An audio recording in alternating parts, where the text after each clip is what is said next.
Hello everyone, and welcome to the Fictional Vortex. So we are back with an interesting movie on what if Naruto was the fox god, Avatar, the first sage of the spirit world, Naruto x Korra, the legend of Korra. But before we start, I just want to remind you to please subscribe to my channel and hit the like button if you enjoy my content. Let's start the story. Chapter 1. The Crossing Between Worlds. The scent of autumn filled Konoha's crisp morning air as Naruto Uzumaki stood atop the Hokage monument, golden light bathing his face. 32 years old now, he'd grown into the role of 7th Hokage with the same determination that had defined his youth, though tempered by experience and wisdom. His traditional white and red robes fluttered around his athletic frame. The kanji for fire emblazoned proudly on his back. Something felt wrong today. Naruto couldn't pinpoint it. Just a persistent unease that had awakened him before dawn. He closed his eyes, extending his sensory abilities outward. Years of practice had refined his connection to natural energy until it became as effortless as breathing. The familiar chakra signatures of Villag. Urs pulsed below like fireflies in his mind's eye. Sakura at the hospital, Shikamaru likely still asleep, Hinata training with their daughter Himawari in the Hyuga compound. But beyond them, at the edges of his awareness, something rippled. Unusual for you to be so contemplative before breakfast, Lord Hokage. Naruto didn't turn. Few people could approach without his detection, but Shino Abu Rame had always moved with preternatural stillness. Something's disrupting the natural energy around the village. Felt it since midnight. Shino adjusted his darkened spectacles, face impassive behind his high collar. My insects have been agitated as well. They sense a disturbance approximately 12 kilometers northeast, near the old shrine. The Forgotten Temple. Naruto frowned. That place has been abandoned since before the first Hokage's time. Perhaps no longer. Naruto created a shadow clone with a casual hand sign. Tell Shikamaru I'm investigating a chakra disturbance. If I'm not back by midday, send Sai's reconnaissance team. The clone nodded and leapt away, a brief orange streak against the morning sky. Should I assemble a team? Shino asked. No, whatever this is, it feels personal somehow. Naruto couldn't explain the strange pull he felt, like a half-forgotten melody. I'll handle it. Before Shino could protest, Naruto had vanished in a flash of yellow light. The Forgotten Temple lived up to its name. Moss-covered stone, collapsed columns, faded inscriptions in a language no one remembered. Situated in a secluded valley where 3 underground rivers converged, it had been considered sacred ground by peoples predating even the Warring States period. Naruto materialized beside a weathered fox statue guarding the entrance, instantly alert. The disturbance felt stronger here, a rhythmic pulsing, like a heartbeat echoing through reality itself. He extended his senses cautiously. No human chakra signatures, but something else resonated within. Something both ancient and familiar. He navigated the crumbling corridors, bypassing traps that had long since lost their potency. Sunlight filtered through cracks in the ceiling, illuminating dust motes that swirled in his wake. The temple's architecture struck him as odd, unlike any design from the 5 great nations. Curved archways decorated with spiraling patterns reminiscent of whirlpools or portals. The central chamber opened before him, a perfect circle with 9 pillars arranged in a pattern that reminded him uncomfortably of the tailed beast's ceiling formation. At the center stood a stone dais where faint blue light pulsed in hypnotic rhythm. Well, this definitely isn't normal, Naruto muttered, approaching carefully. The dais held a small object, a medallion no larger than his palm. Crafted from material that resembled neither metal nor stone. Intricate symbols carved its surface, arranged in concentric circles around a central motif, a 9-tailed fox with human eyes. Something inside Naruto resonated with recognition. Within his mindscape, Kurama stirred uneasily. Don't touch it, Kit, ***, the fox growled. That artifact doesn't belong in this world. You recognize it? Naruto asked aloud. No. And that concerns me. I should know all artifacts connected to my kind. Naruto crouched to examine the medallion more closely without touching it. The symbols shifted slightly as he watched, rearranging themselves like living things. It's responding to our presence, he realized. Behind him, a soft footfall broke the silence. Naruto spun, kunai already in hand, only to face nothing. The chamber remained empty, yet the distinct sensation of being watched prickled along his spine. "Show yourself," he commanded, voice echoing against ancient stone. A whisper answered, not in his ears but directly in his mind. The sage returns. The circle closes. The door opens. The medallion's glow intensified suddenly, blue light becoming blinding white. The ground beneath Naruto's feet dissolved into luminescence. He attempted to teleport away, but his markers failed to respond, as if the very fabric of space had become unmoored. "Kurama," he shouted inwardly, drawing on the fox's chakra. "Something's pulling us through, Naruto. This power, it predates even the Sage of Six Paths." Golden chakra cloaked Naruto's form as he fought against the pulling sensation. The temple walls began to blur, reality itself seeming to fold around him. He formed a Rasengan instinctively, hoping to disrupt whatever technique had ensnared him, but the SWIRLING chakra merely accelerated the process, as if the energies recognized each other. His last conscious thought was of Hinata's face and a strange, unbidden memory that couldn't possibly be his, of S. Standing before a great tree while two worlds separated in his hands. Then everything went white. Republic City pulsed with celebratory energy as the annual Spirit Festival reached its zenith. 15 years after harmonic convergence, the integration of humans and spirits had transformed the metropolis into something unique throughout history, a true bridge between worlds. Massive spirit vines wove between skyscrapers. Flying spirits illuminated the night sky alongside electric lights and fireworks. Street vendors hawked both traditional water tribe sea prunes and exotic spirit fruits that glowed in twilight hues. Avatar Korra, now 37, watched from the balcony of City Hall with mixed feelings. The celebration represented everything she'd fought for: harmony, balance, connection, yet something felt incomplete. Restlessness had plagued her for weeks now, a sensation she'd learned never to ignore. "You're doing the face again," Asami Sato observed, elegant in her crimson BU Senes attire as she joined Korra at the railing. "What face?" Korra asked defensively. "The impending doom face." Asami handed her a flute of champagne. "The one you made before Kuvira attacked, before the Red Lotus emerged. And before you decided to redecorate our apartment." Korra accepted the drink with a reluctant smile. "That last one was hardly catastrophic. Tell that to my collection of antique vases."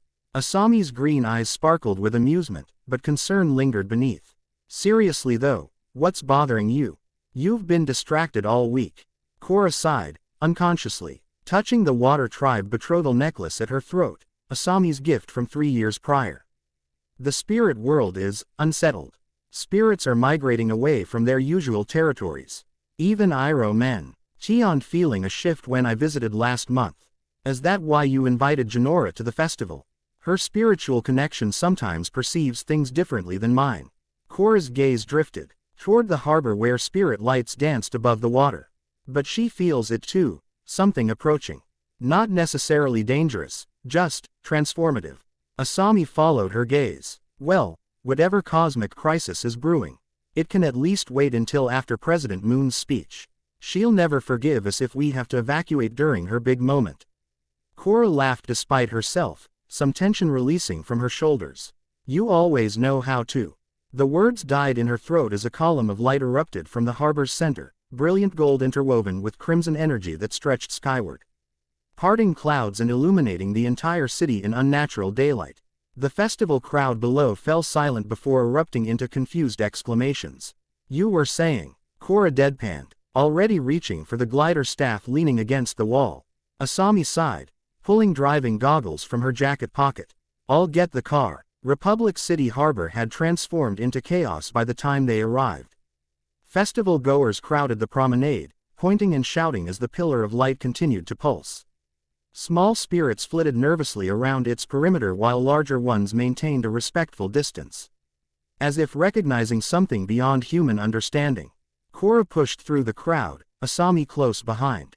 They found Jinora already at the harbor's edge, her spiritu Al projection hovering several inches above the ground as she communed with whatever force had manifested. "Jinora," Korra called, "what are we dealing with?" The airbending master's eyes snapped open. returning to her physical form with unusual abruptness. "It's not hostile," she said immediately, "but it's not from our world either. Not exactly a spirit, but something adjacent."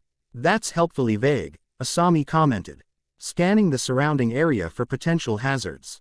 "Whatever's coming through is ancient," Jinora continued, awe evident in her voice. "Maybe older than the Avatar cycle itself." The light column suddenly contracted, condensing into a sphere of pure energy that hovered momentarily before exploding outward in a shockwave that knocked bystanders off their feet. Aura instinctively created an air shield around their group, deflecting the worst of the blast. Where the light had been, a figure now stood on the water's surface, a man in strange white and red robes. Disoriented but somehow maintaining perfect balance on the waves. Blonde hair caught the moonlight, whisker-like markings visible on his cheeks even from a distance. "Is he standing on water?" Asami whispered. Korra didn't answer, transfixed by the stranger's energy.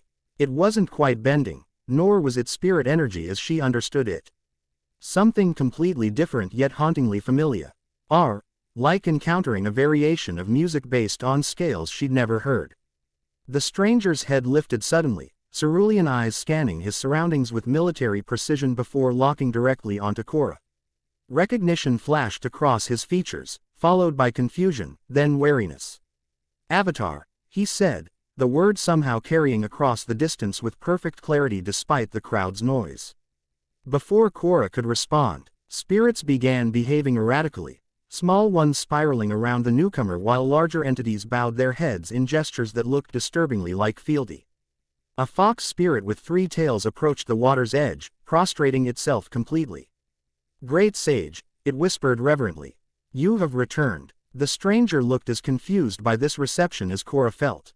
"I don't," he began, then winced, pressing a hand to his temple as if in pain. "Something's happening," Jinora warned. "His energy is destabilizing." Golden light suddenly erupted from the man. 9 ephemeral tails of energy materializing behind him. The harbor water began to churn and rise, responding not to waterbending but to some other force. Festival decorations tore free from their moorings, swirling in a rapidly forming vortex. "He's losing control," Korra shouted, stepping forward. "I need to contain this before someone gets hurt."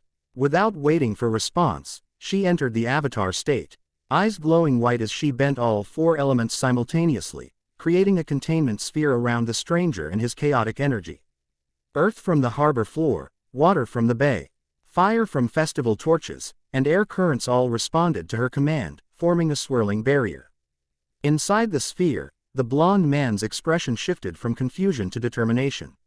His hands formed unfamiliar signs in rapid succession before he slammed his palm against the water surface. "Sealing technique. 5 elements imprisonment," he shouted. The 2 containment techniques collided spectacularly, Korra's elemental sphere meeting the stranger's geometric energy patterns. For one breathless moment, they reached perfect equilibrium, forces balanced in impossible harmony. Then reality shuddered around them. When the light faded, both Korra and the mysterious sage stood at the harbor's center within a perfect circle where their powers had cancelled each other out, water frozen in crystalline patterns.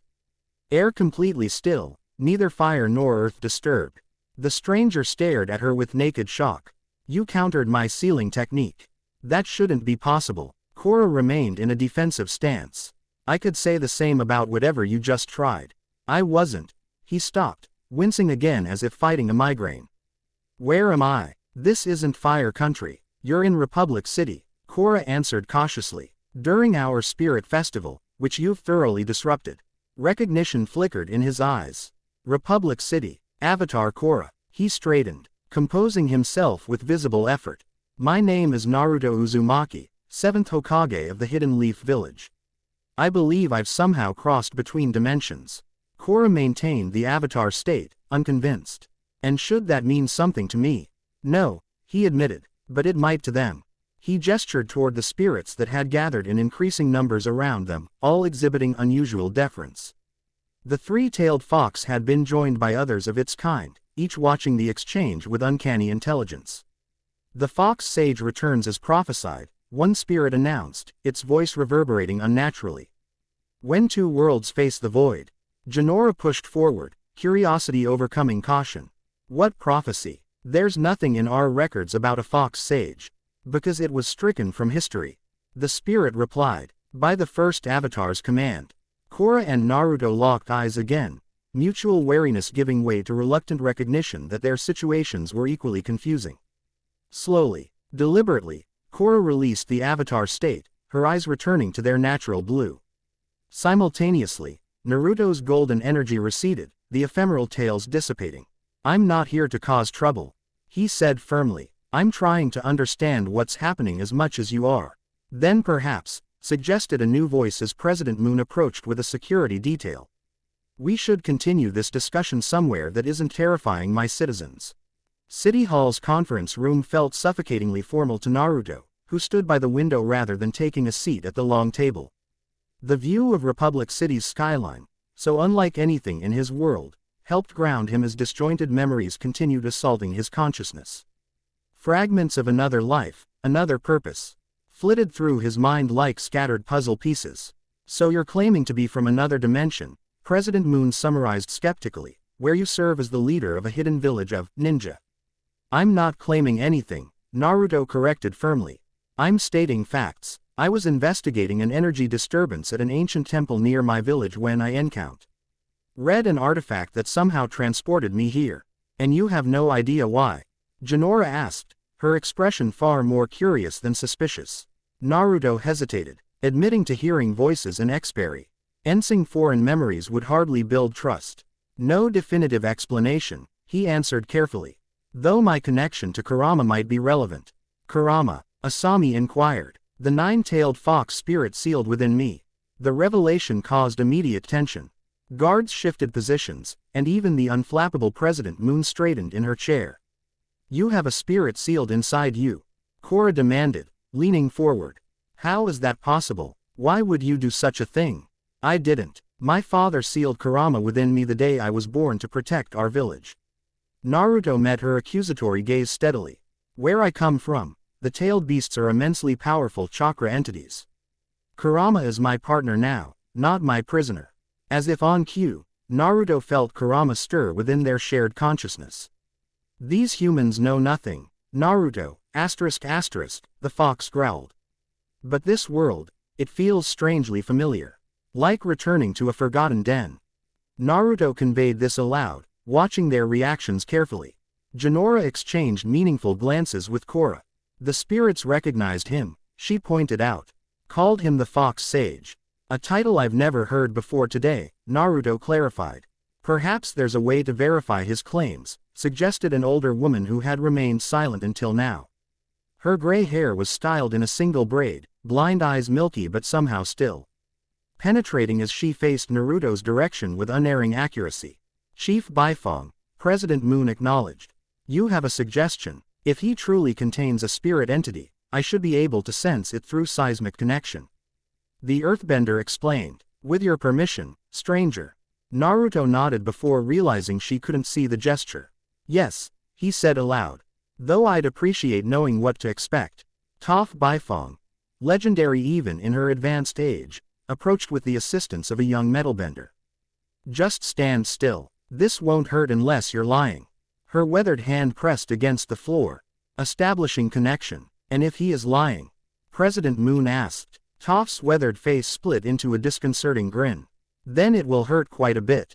Nah. Naruto remained perfectly composed as he felt the subtle vibrations of her bending power extending toward him. Unlike chakra sensing, this technique seemed to read his physical presence, the very composition of his body. Interesting. Toph murmured after several moments. There are definitely two distinct entities sharing one form. The second presence is massive, far larger than the human container should be able to hold.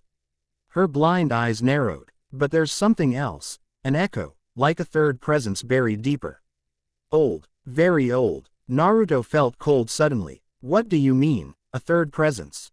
I can't tell exactly. It's like. Toph frowned, concentrating harder. Like looking at a reflection of a reflection. Something that was part of you, then wasn't, and now is trying to be again.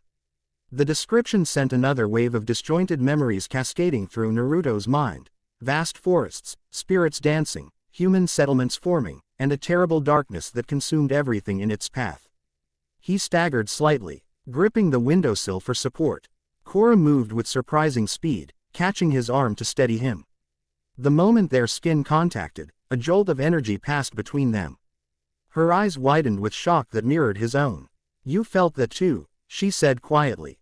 Like recognition, Naruto confirmed, the strange vertigo passing. "As if we've met before," Korra finished. "But that's impossible." Toph had withdrawn her bending, looking thoughtful. "His story is true, at least he believes it is. And whatever he is, he's not fully human by our world's standards." The tension in the room decreased perceptibly. President Moon sighed, massaging her temples. "Very well. If Chief Baifeng confirms your sincerity, we can proceed under cautious cooperation. The question becomes, what do we do with you while we investigate this situation?" "He'll stay with me," Korra stated before anyone else could speak. When several surprised looks turned her way, she continued, "Whatever's happening, it's connected to both spirits and the Avatar. That makes it my responsibility. I have guest rooms at my estate," Asami offered. "Much more comfortable than any official accommodations." Naruto glanced between them, noting their matching necklaces and the subtle ways they oriented toward each other. "A couple, then." He filed the observation away. "I appreciate the offer," he said, bowing slightly. "I promise not to be a burden while I search for answers about my arrival here." President Moon looked as if she might object but eventually nodded. "Very well. Avatar Korra will take temporary custody of our interdimensional visitor. Chief Baifeng, please assign officers for discreet surveillance." "Already planned to," the Earthbender grunted. "And Miss Sato," the president continued, "perhaps future industries could investigate the energy phenomenon from a scientific perspective." Asami nodded thoughtfully. "I'll have my research team analyze the readings we gathered at the harbor. I'd like permission to consult the Spirit World archives," Jinora added. "If references to this fox sage were deliberately removed from human records, his spirits might still preserve that knowledge. All reasonable precautions," President Moon concluded, rising to signal the meeting's end. "Now, if you'll excuse me, I have a city full of frightened citizens to reassure after tonight's light show." As the room emptied, Naruto found himself alone with Korra, Asami, and Jinora. The awkward silence stretched until Asami broke it with a diplomatic smile.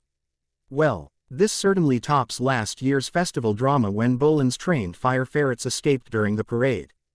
Despite everything, Naruto found himself laughing, a genuine sound that seemed to release some of the room's lingering tension. "Trust me, this isn't how I plan to spend my day either." "The spirits clearly recognized you," Jinora observed, studying him with unconcealed fascination. "Have you tried communicating with them directly?" Naruto shook his head. "Where I come from, spirits are different. Less individual, more conceptual." He considered how to explain. "My world has natural energy that skilled practitioners can harness. We call it senjutsu. It allows connection to the essence of things, but not direct communication with spirits as you seem to have. Yet you contain one," Korra pointed out. "Kurama is unique, one of 9-tailed beasts created by the Sage of Six Paths. They're embodiments of chakra-given consciousness and form." Naruto hesitated, then added, "Though after what happened at the harbor and what Toph sensed, I'm beginning to wonder if there's more to their origin than we've known." Korra exchanged glances with her companions. "Would it be possible to meet this Kurama? Tell her I don't perform on command like some trained pet, ****, Kurama grumbled within Naruto's mindscape. "He's not particularly sociable," Naruto translated diplomatically. But given the circumstances, he closed his eyes briefly, concentrating on their shared connection. When he opened them again, the irises had transformed from blue to slitted crimson. "So this is the Avatar." Kurama's deeper voice emerged from Naruto's mouth, expression changing to something more feral. "The bridge between worlds. You smell of power and responsibility, human. Similar to my host in that regard." Jinora gasped audibly while Asami took an instinctive step backward. Korra, however, maintained her composure, addressing the entity directly. "And you're a spirit from another dimension. One that somehow feels familiar to ours." Kurama's laugh rumbled through Naruto's chest. ****. Spirit is your terminology, not mine. But yes, This world resonates with me in unexpected ways. The veil between dimensions has always been thinner than humans realize. Do you know why you're here? Korra pressed. Number. But I suspect it relates to what was stolen long ago. Kurama's gaze shifted to the window, toward the spirit wilds visible in the distance. Something is stirring that predates even my creation. The balance shifts, and old powers awaken.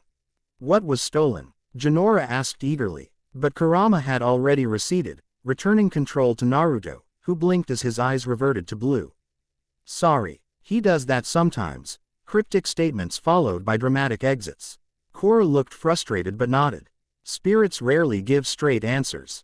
At least that seems consistent across dimensions. We should get you settled at the estate, Asami suggested, checking her watch. It's been a long night, and interdimensional travel probably takes a toll. Before we go, Jinora interjected, I wanted to ask about those techniques you used at the harbor. They didn't look like any bending I've seen. Ninjutsu, Naruto explained. In my world, we manipulate chakra, internal energy, to perform techniques. The sealing jutsu I attempted was meant to contain volatile energy, not attack. Could you demonstrate something smaller? Jinora requested, eyes bright with scholarly interest. Naruto smiled. Her enthusiasm reminded him of Konohamaru's academic curiosity. He formed a simple hand sign, and a perfect clone materialized beside him in a puff of smoke. Not an illusion but a solid duplicate that bowed formally to the startled group. Shadow clone technique, Naruto explained, creates physical copies that can act independently. That's. Asami examined the clone with scientific interest. How is that possible? The Kansei, arvation of matter alone should prevent. It's chakra given temporary physical form, Naruto explained as he dispelled the clone. When destroyed or dismissed, I receive all its experiences and knowledge. Useful, Korra commented, impressed despite herself. Very, Naruto agreed, though it comes with limitations. Each clone divides my chakra, and maintaining too many strains the system. Conversation continued as they left City Hall, Naruto describing basic ninjutsu principles while carefully observing his new environment. Republic City's technology far surpassed anything in the 5 nations, automobiles, electric lights, radio towers. Yet alongside these marvels, spirit vines intertwined with modern architecture, creating a unique harmony between natural and manufactured worlds.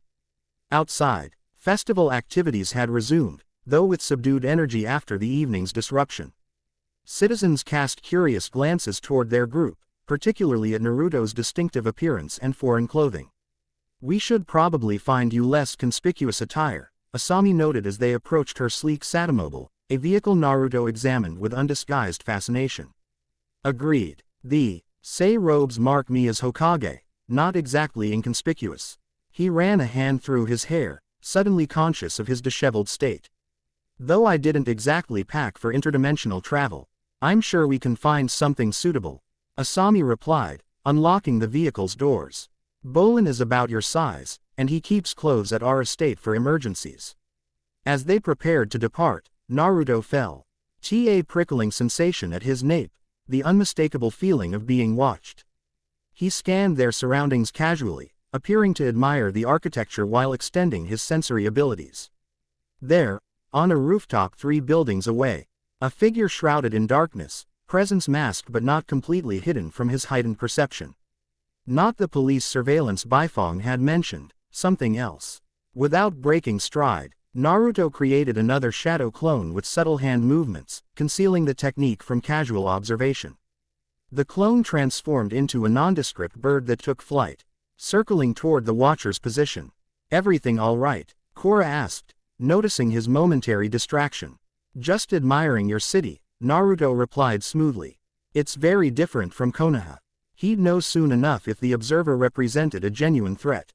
For now, maintaining the appearance of normalcy seemed wisest while his clone investigated. The drive to the Sato Esta provided Naruto with his first real glimpse of Republic City's scope. Buildings of steel and glass reached toward the sky, dwarfing even the Hokage Tower.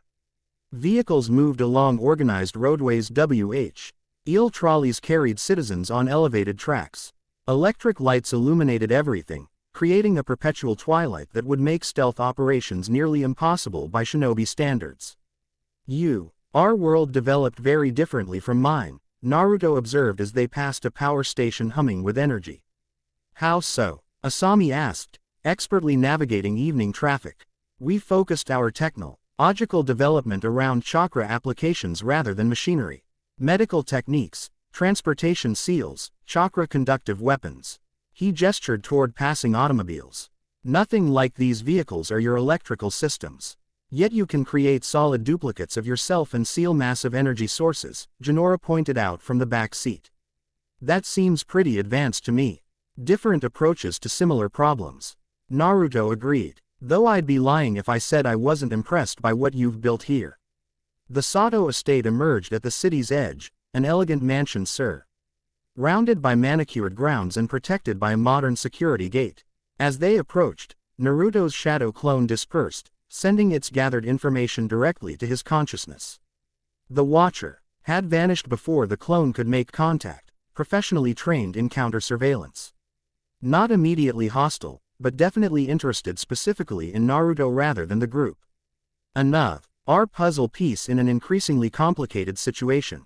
Welcome to our home, Asami said as the gates opened automatically. It's not quite as formal as it looks. We typically use just one wing, Korra added. The rest feels excessive for daily living. Naruto smiled diplomatically. It's very generous of you to offer lodging. In my position, I'd be equally cautious about mysterious arrivals. Oh, I'm still cautious. Korra clarified bluntly as they exited the vehicle. But keeping you close means I can respond immediately if anything goes sideways. Korra, Asami admonished. What? He's a military leader. He understands strategic thinking. Korra met Naruto's gaze directly. No offense intended. None taken. Naruto appreciated her honesty. I'd do exactly the same. Their exchange was interrupted by an enthusiastic bark as a large polar bear dog bounded across the courtyard, nearly bowling Korra over in its excitement. Naga, Korra laughed, scratching the massive creature behind its ears. Yes, I know we're late. No, the city isn't under attack. Naruto watched their interaction with genuine warmth. The bond reminded him of his own relationships with animals, some ons, built on mutual respect rather than ownership. Naga turned curious eyes toward Naruto, sniffing the air cautiously. Her reaction surprised everyone. Instead of suspicion, she approached with her head lowered in a gesture almost like deference. That's new, Korra commented, watching her normally protective companion nuzzle against Naruto's hand. Naga usually takes weeks to warm up to strangers. Animals often sense things humans miss, Jinora observed thoughtfully. I've always had an affinity with certain animals, Naruto explained, gently patting Naga's massive head. Particularly canines and foxes. The fox sage, Jinora murmured. It keeps coming back to that title. Inside the mansion, modern luxury blended with traditional elements, clearly influenced by both Water Tribe and Fire Nation aesthetics. Asami led them to a spacious kitchen where staff had prepared a late supper despite the hour. You must be hungry after, well, interdimensional travel, Asami offered, gesturing toward the spread. Naruto realized suddenly that he was ravenous. Thank you. It's been a demanding day by any standard. They settled around the kitchen's informal dining table, the late hour and extraordinary circumstances creating an unusual intimacy. Naruto appreciated food that, while unfamiliar, was expertly prepared: spicy noodles, steamed dumplings, and grilled meat with flavor. That reminded him somewhat of Fire Country cuisine. As they ate, conversation flowed more naturally. Naruto described Konoha's structure and governance, careful to provide cultural context without revealing sensitive security information. In return, Korra and Asami explained Republic City's founding and the recent integration of spirits into urban life. After harmonic convergence, Jinora explained, the boundaries between our world and the spirit world permanently changed. We've spent 15 years adapting to new coexistence. Not always smoothly, Korra added. Change rarely is. That's universal, apparently, Naruto observed. After the Fourth Shinobi World War, our nations faced similar challenges integrating former enemies and restructuring alliances. You've had 4 world wars? Asami asked, alarmed. Not comparable to what you might envision, Naruto clarified. Our conflicts typically involve specialized shinobi forces rather than civilian armies. Devastating nonetheless, but different in scale and nature. The conversation continued until Jinora rose reluctantly. I should return to Air Temple Island. My father will be worried after tonight's events, and to begin researching the Fox Sage references immediately. I'll have a boat prepared, Asami offered. No need. Jinora smiled serenely. Spiritual projection is faster. To Naruto's fascination, her form suddenly glowed with ethereal light before seemingly stepping out of her physical body. The projection nodded respectfully to him before vanishing, leaving her material form to collapse gently into the chair. That's not a technique I'm familiar with, Naruto admitted, impressed. Jinora's spiritual connection is exceptional even among airbenders, Korra explained. Her physical form will return to consciousness on Air Temple Island. Before Naruto could respond, a sharp pain lanced through his temples, bringing another wave of disjointed memories, standing before a massive tree with glowing fruit. 9 fox spirits dancing around a ceremonial fire, a dark entity consuming villages while he fought to contain it. Naruto. Asami's concerned voice seemed distant. He pressed his palms against his eyes, trying to steady himself. I'm fine. Just remembering things that never happened. What kind of things? Korra asked sharply. Fragments. A ritual. A great tree. A battle. He lowered his hands, meeting her gaze. And you, or someone like you, fighting alongside me. Korra exchanged glances with Asami before responding carefully. The Avatar cycle has existed for thousands of years. If your connection to this world is as ancient as the spirits suggested, you might be remembering a previous avatar. Perhaps. Naruto wasn't convinced. The memories felt too personal, too immediate to be ancient history. Whatever's happening, I believe our worlds are connected more fundamentally than either of us realized. The question is why now? What's changed to trigger this crossing? Tomorrow we start finding answers, Korra decided.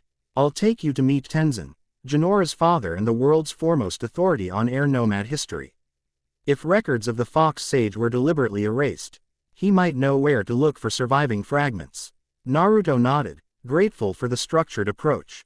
In the meantime, I should attempt to contact my people if possible. They'll be searching for me, potentially destabilizing whatever connection brought me here. How would you even begin to communicate across dimensions? Asami wondered. I'm not certain, but Kurama might have insights. Our connection transcends normal limitations. Naruto hesitated, then added, there's someone specifically I'm concerned about, my wife, Hinata. Her Byakugan, a visual ability, can perceive chakra networks and dimensional barriers in ways others can't.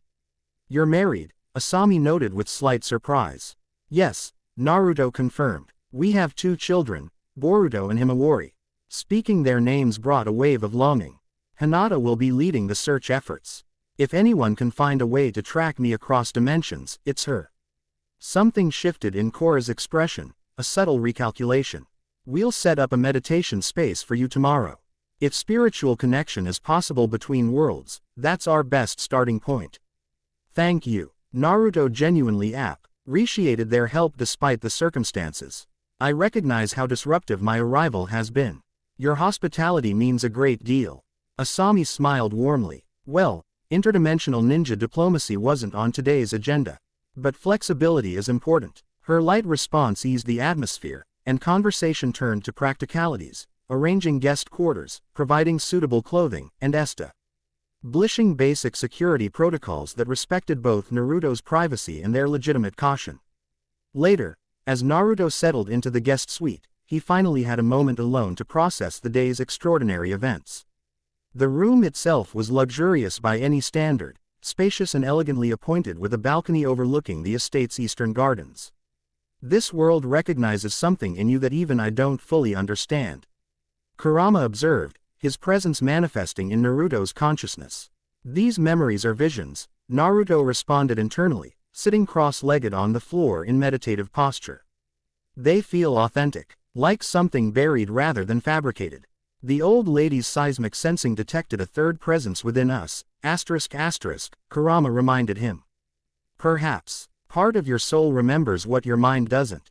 But how, and why now? I don't know. But I sense something familiar about this place, as if I've been here before my creation. Which should be impossible. Naruto opened his eyes, staring at his reflection in the room's ornate mirror. Same blonde hair, same whisker markings, same determined blue eyes. Yet somehow different, as if viewing himself through another perspective. The medallion at the temple, he said aloud. It had a nine-tailed fox with human eyes. Almost like a merger between us, Kurama finished. A being that was neither fully human nor fully beast. The Fox Sage. Naruto tested the title, finding it fit strangely well on his tongue. What if we, were something else before? Something that existed. Before the Sage of Six Paths created the tailed beasts. Impossible, Kurama growled, though with less certainty than usual. I would remember such an existence. Would you, if those memories were deliberately sealed away? Naruto challenged. The spirits said knowledge of the Fox Sage was stricken from history by the first Avatar's command. What if that extended to the spirits themselves?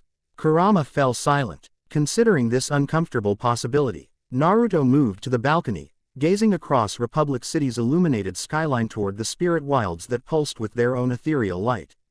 Somewhere in that luminescent tangle of ancient energy and modern development, answers waited.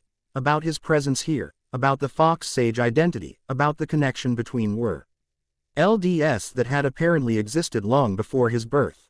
Tomorrow would begin the search for truth. For tonight, he needed rest and clarity.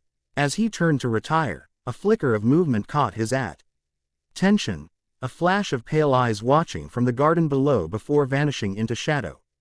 Familiar eyes that shouldn't exist in this dimension. Hinata, he whispered, hope surging through his chest. But the gardens remained still, offering no confirmation. Had it been imagination, a trick of moonlight on foliage? Or had his wife somehow followed him across the dimensional barrier? Sleep would prove elusive tonight, with questions multiplying faster than answers. Chapter 1 End Chapter 2 Echoes of the Ancient Sage. Dawn crept across Republic City in whispers of amber and rose, illuminating architecture that still felt impossibly foreign to Naruto. He'd risen before sunrise, old habits persisting despite dimensional displacement, and now perched cross-legged atop the Sato estate's highest point.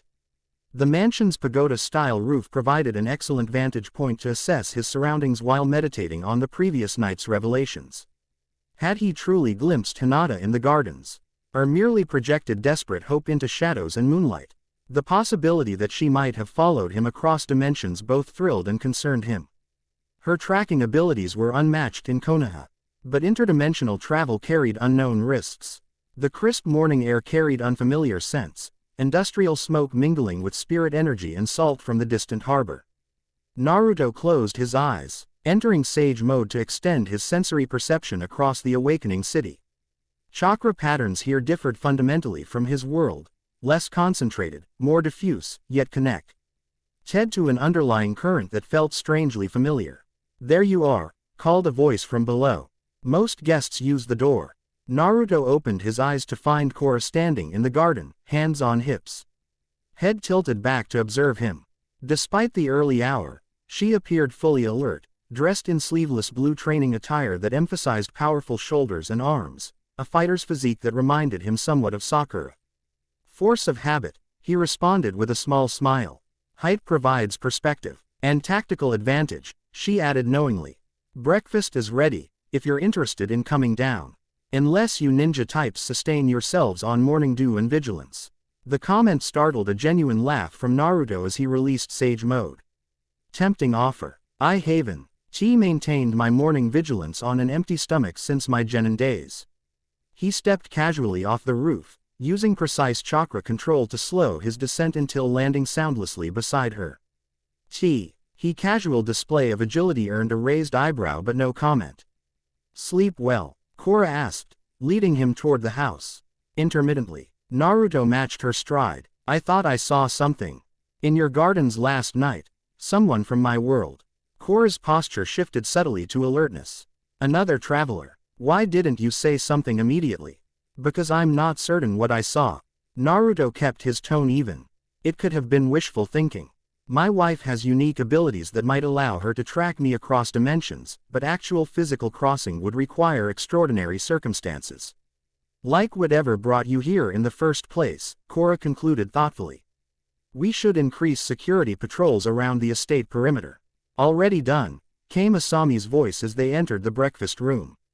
She looked immaculate despite the early hour, reviewing documents while sipping tea. After our guest mentioned his nocturnal observation, I activated our new spirit-sensitive security grid. Naruto blinked, surprised by her efficiency and the implication.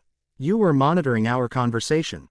Audio surveillance in all exterior areas, Asami confirmed without apology. Setting aside her papers, standard protocol when hosting dignitaries, or interdimensional visitors with unknown capabilities. Rather than taking offense, Naruto nodded appreciatively. Prudent. I'd implement similar measures in your position. Asami's expression softened slightly. Please, help yourself to breakfast. Chef prepared a variety of options since we weren't sure about your preferences. The spread was indeed impressive. Steamed rice, miso soup, grilled fish, and fruits alongside dishes Naruto didn't recognize. He selected items that resembled familiar foods from home, appreciating the thoughtfulness. Any developments overnight regarding the harbor incident? He asked between bites. Korra and Asami exchanged glances before the latter responded.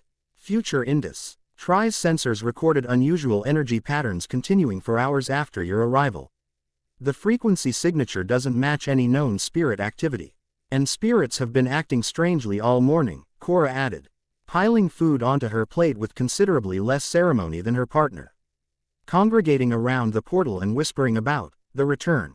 President Moon has called an emergency council meeting for noon. Naruto absorbed this information while mentally cataloging the room's exits and security features, another ingrained habit. Before attending any political discussions, I'd like to examine the site of my arrival more thoroughly. The energy signature might provide clues about potential connections to my world. Already planned, Korra assured him. Tenzin and Jinora are meeting us at the harbor at 9.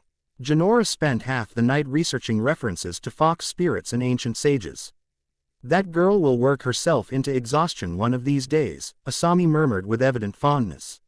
She's dedicated, Korra agreed, especially when faced with spiritual mysteries. Naruto recognized the tone, the same mixture of exasperation and respect he felt toward Konohamaru's academic pursuits. In my experience, scholarly obsession has saved more lives than it's endangered.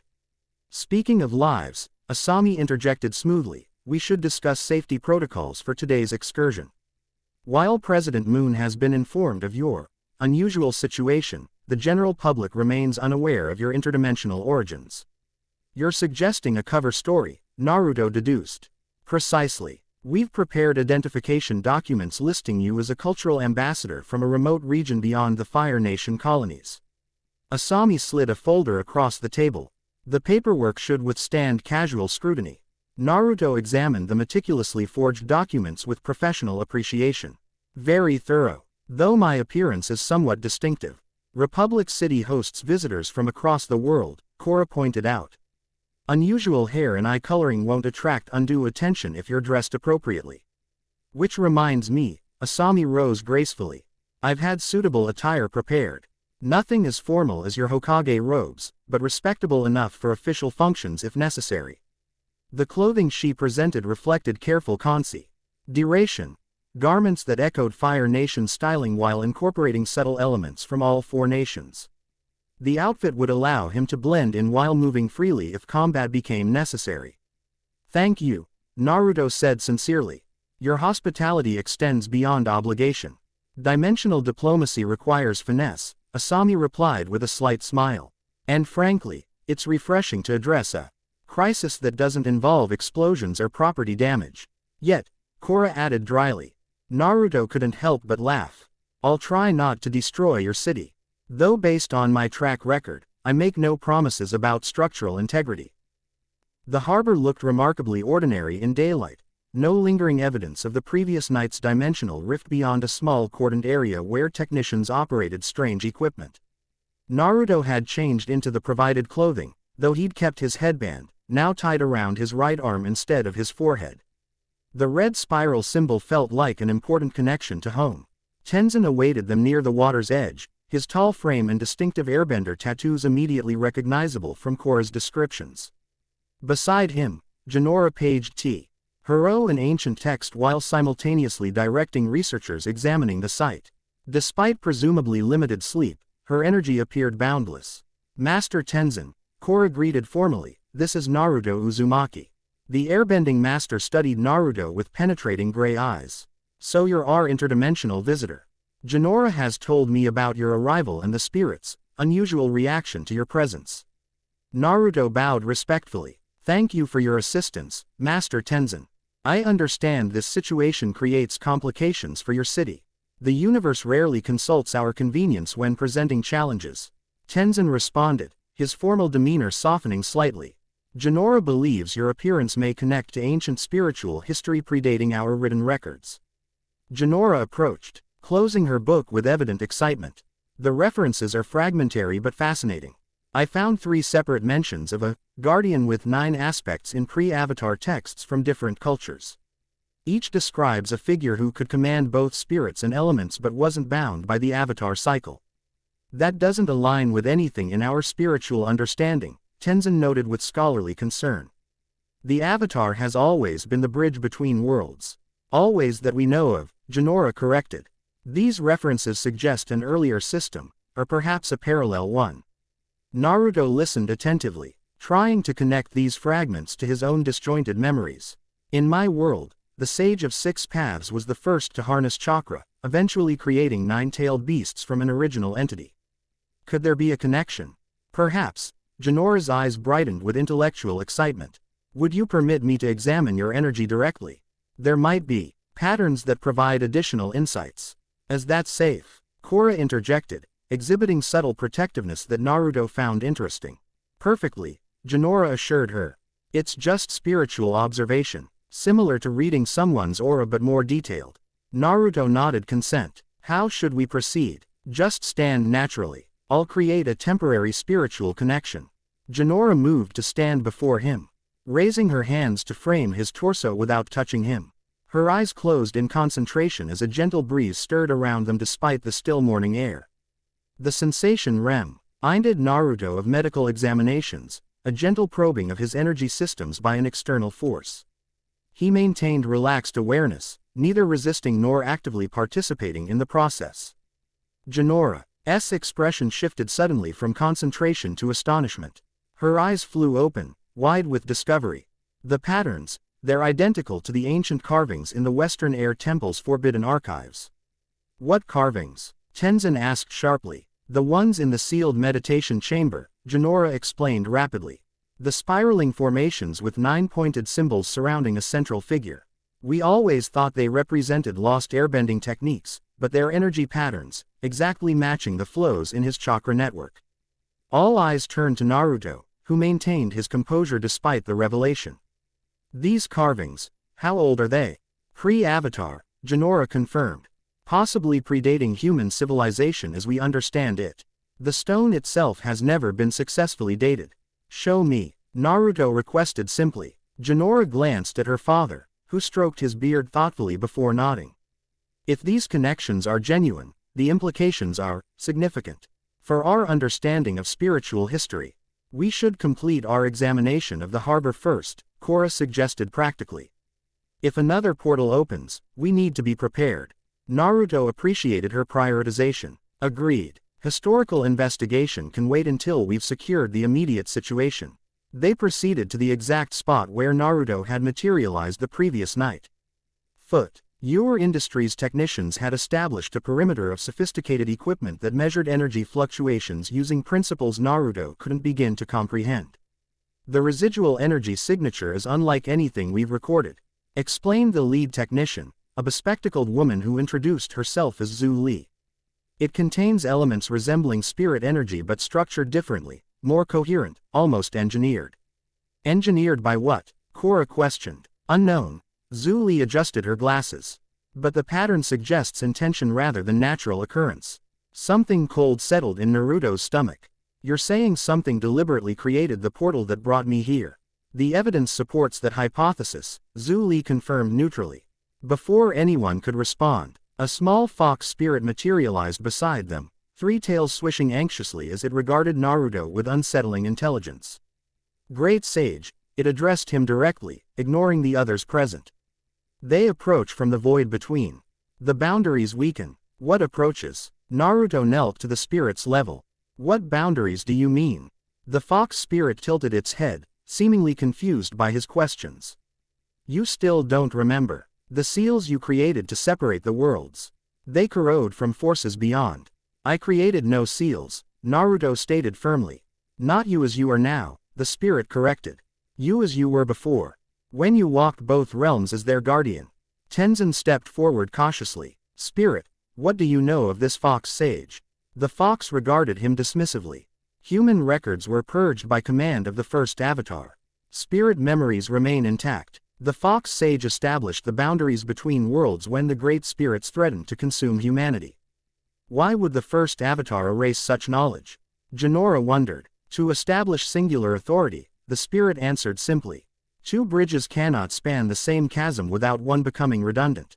The implication hung heavily in the air, that the avatar system had deliberately eliminated evidence of a predecessor or rival power. Korra's expression darkened. That contradicts everything we understand about the avatar's purpose as a force for balance. History is written by victors, not victims, the spirit replied with disconcerting wisdom. The fox sage was neither vanquished nor victorious, merely redistributed. Redistributed how? Naruto pressed. The spirit fixed him with luminous eyes. Essence divided. Power fragmented. Memory sealed. One became many. To prevent the return of what waits beyond. Before further questions could be asked, the fox disappeared as suddenly as it had arrived, leaving behind more questions than answers. Well, that was cryptic even by spirit standards. Korra muttered. But informative, Naruto countered thoughtfully. If we accept the premise that this fox sage fragmented himself deliberately as a protective measure, it could explain your connection to the nine-tailed fox, Jinora concluded excitedly. Perhaps the tailed beasts in your world are fragments of the original fox sage's power. Tenzin looked troubled. Such a fundamental revision to our spiritual understanding would require extraordinary evidence, which we might find at the Western Air Temple, Jinora reminded him. The carvings there could provide tangible proof of this connection. Their discussion was interrupted by a sudden spike in equipment readings. Alarms blared as instruments detected massive energy fluctuations centered precisely where they stood. Everyone back, Zhu Li shouted, abandoning her usual composure. Energy cascade forming. The air shimmered with the same golden-crimson light that had accompanied Naruto's arrival. Wind whipped violently around them as reality itself seemed to distort. Water rising from the harbor in defiance of gravity, forming a swirling vortex around the growing dimensional tear. It's happening again, Korra shouted over the maelstrom, instinctively moving into a waterbending stance to contain the liquid elements. Naruto recognized the pattern immediately, identical to the phenomenon that had transported him to this world. Making a split-second decision, he formed rapid hand signs. 8 trigrams sealing formation, he called out, slamming his palm against the ground. Geometric patterns of chakra expanded outward from his hand, creating a containment field around the dimensional rift. The technique wasn't designed for this application, but Naruto improvised, channeling massive amounts of chakra to stabilize the chaotic energy. This is reckless, Kurama growled within his mindscape. You don't understand the forces you're manipulating. I understand enough, Naruto replied internally. Sweat beading on his forehead as he maintained the seal. Someone is coming through. If it's Hinata or any of our people, they'll need a stable entry point. What are you doing? Tenzin shouted, airbending to create a protective buffer around bystanders. Stabilizing the portal, Naruto called back, his voice strained with effort. Whoever's coming through needs controlled entry or they could materialize inside solid matter. Korra assessed the situation with the rapid calculation of an experienced crisis manager. Everyone clear the area. Zhu Li, get your team back to the perimeter. Instead of retreating herself, Korra moved to Naruto's side, dropping into a stance he didn't recognize. Tell me how I can help. The energy wants to dissipate chaotically, Naruto explained rapidly. I'm creating structure, but need more power to maintain stability. Without hesitation, Korra entered the avatar state, her eyes glowing with ancient power. She placed her hands on the outer edge of Naruto's sealing formation, channeling energy through her palms. The effect was immediate and extraordinary. Their energies synchronized with unexpected harmony. Naruto's chakra patterns providing architecture while Korra's avatar energy supplied raw power.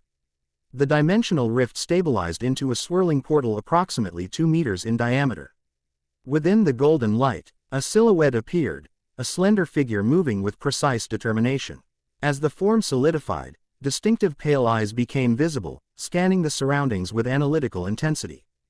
"Hinata," Naruto breathed, relief flooding his system. His wife stepped through the portal with characteristic grace, wearing standard Hyuga clan mission gear and an expression of focused resolve.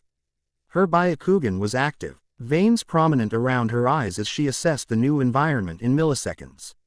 Her gaze found Naruto immediately, relief softening her features momentarily before professional training reasserted itself. She moved directly to his side, hands forming complementary seals to support his technique. "The portal is destabilizing on our side," she reported concisely. Quote, "Shikamaru calculated 7 minutes maximum before complete collapse. Anyone else coming through?" Naruto asked, maintaining focus on the seal. "No, the risk was deemed excessive without knowing conditions on this side." Her hands shifted position, adapting to the energy flow. "We need to close this immediately after I deliver critical information." Korra, still in the avatar state, glanced between them. "Just say when." Hinata nodded respectfully to Korra before addressing Naruto. "The artifact that transported you was one of 9 sealing keys created by an entity that predates our historical records. Shikamaru and Orochimaru believe they were designed to lock away something called the Void Walkers. When you activated the first key, it recognized you as its creator and initiated a recall protocol." "Its creator?" Naruto repeated incredulously. "That's impossible. The evidence suggests otherwise," Hinata stated calmly. "Your chakra signature matches the artifact exactly, not similar, identical." The revelation sent another cascade of fractured memories through Naruto's mind, standing before 9 stone pedestals, placing medallions upon each while chanting in a language he didn't recognize. "The portal's destabilizing," Korra warned, strain evident in her voice despite the avatar state's power. "We need to close it," Naruto agreed reluctantly. "Hinata, anything else critical?" 8 more medallions remain scattered across our world," she replied efficiently. "Teams are locating them now. Sakura and Tsunade are researching physiological changes in your clone, it's exhibiting cellular reconstruction at the molecular level." This information raised more questions than answers, but time constraints prevented deeper discussion. "Tell Shikamaru to seal any metal ions they find rather than activate them. We don't understand the consequences." Hinata nodded, then hesitated briefly. Personal concern broke through her professional demeanor. "Are you safe here?" "As safe as possible given the circumstances," Naruto assured her. "These people have been honorable hosts." "The portal's collapsing," Korra shouted. Naruto made a rapid decision. "Hinata, stay with me. We'll need your Byakugan to understand what's happening." Though surprise flickered across her features, Hinata immediately adjusted plans without question, absolute trust in his judgment overriding previous arrangements. She shifted position, adding her chakra to the containment seal.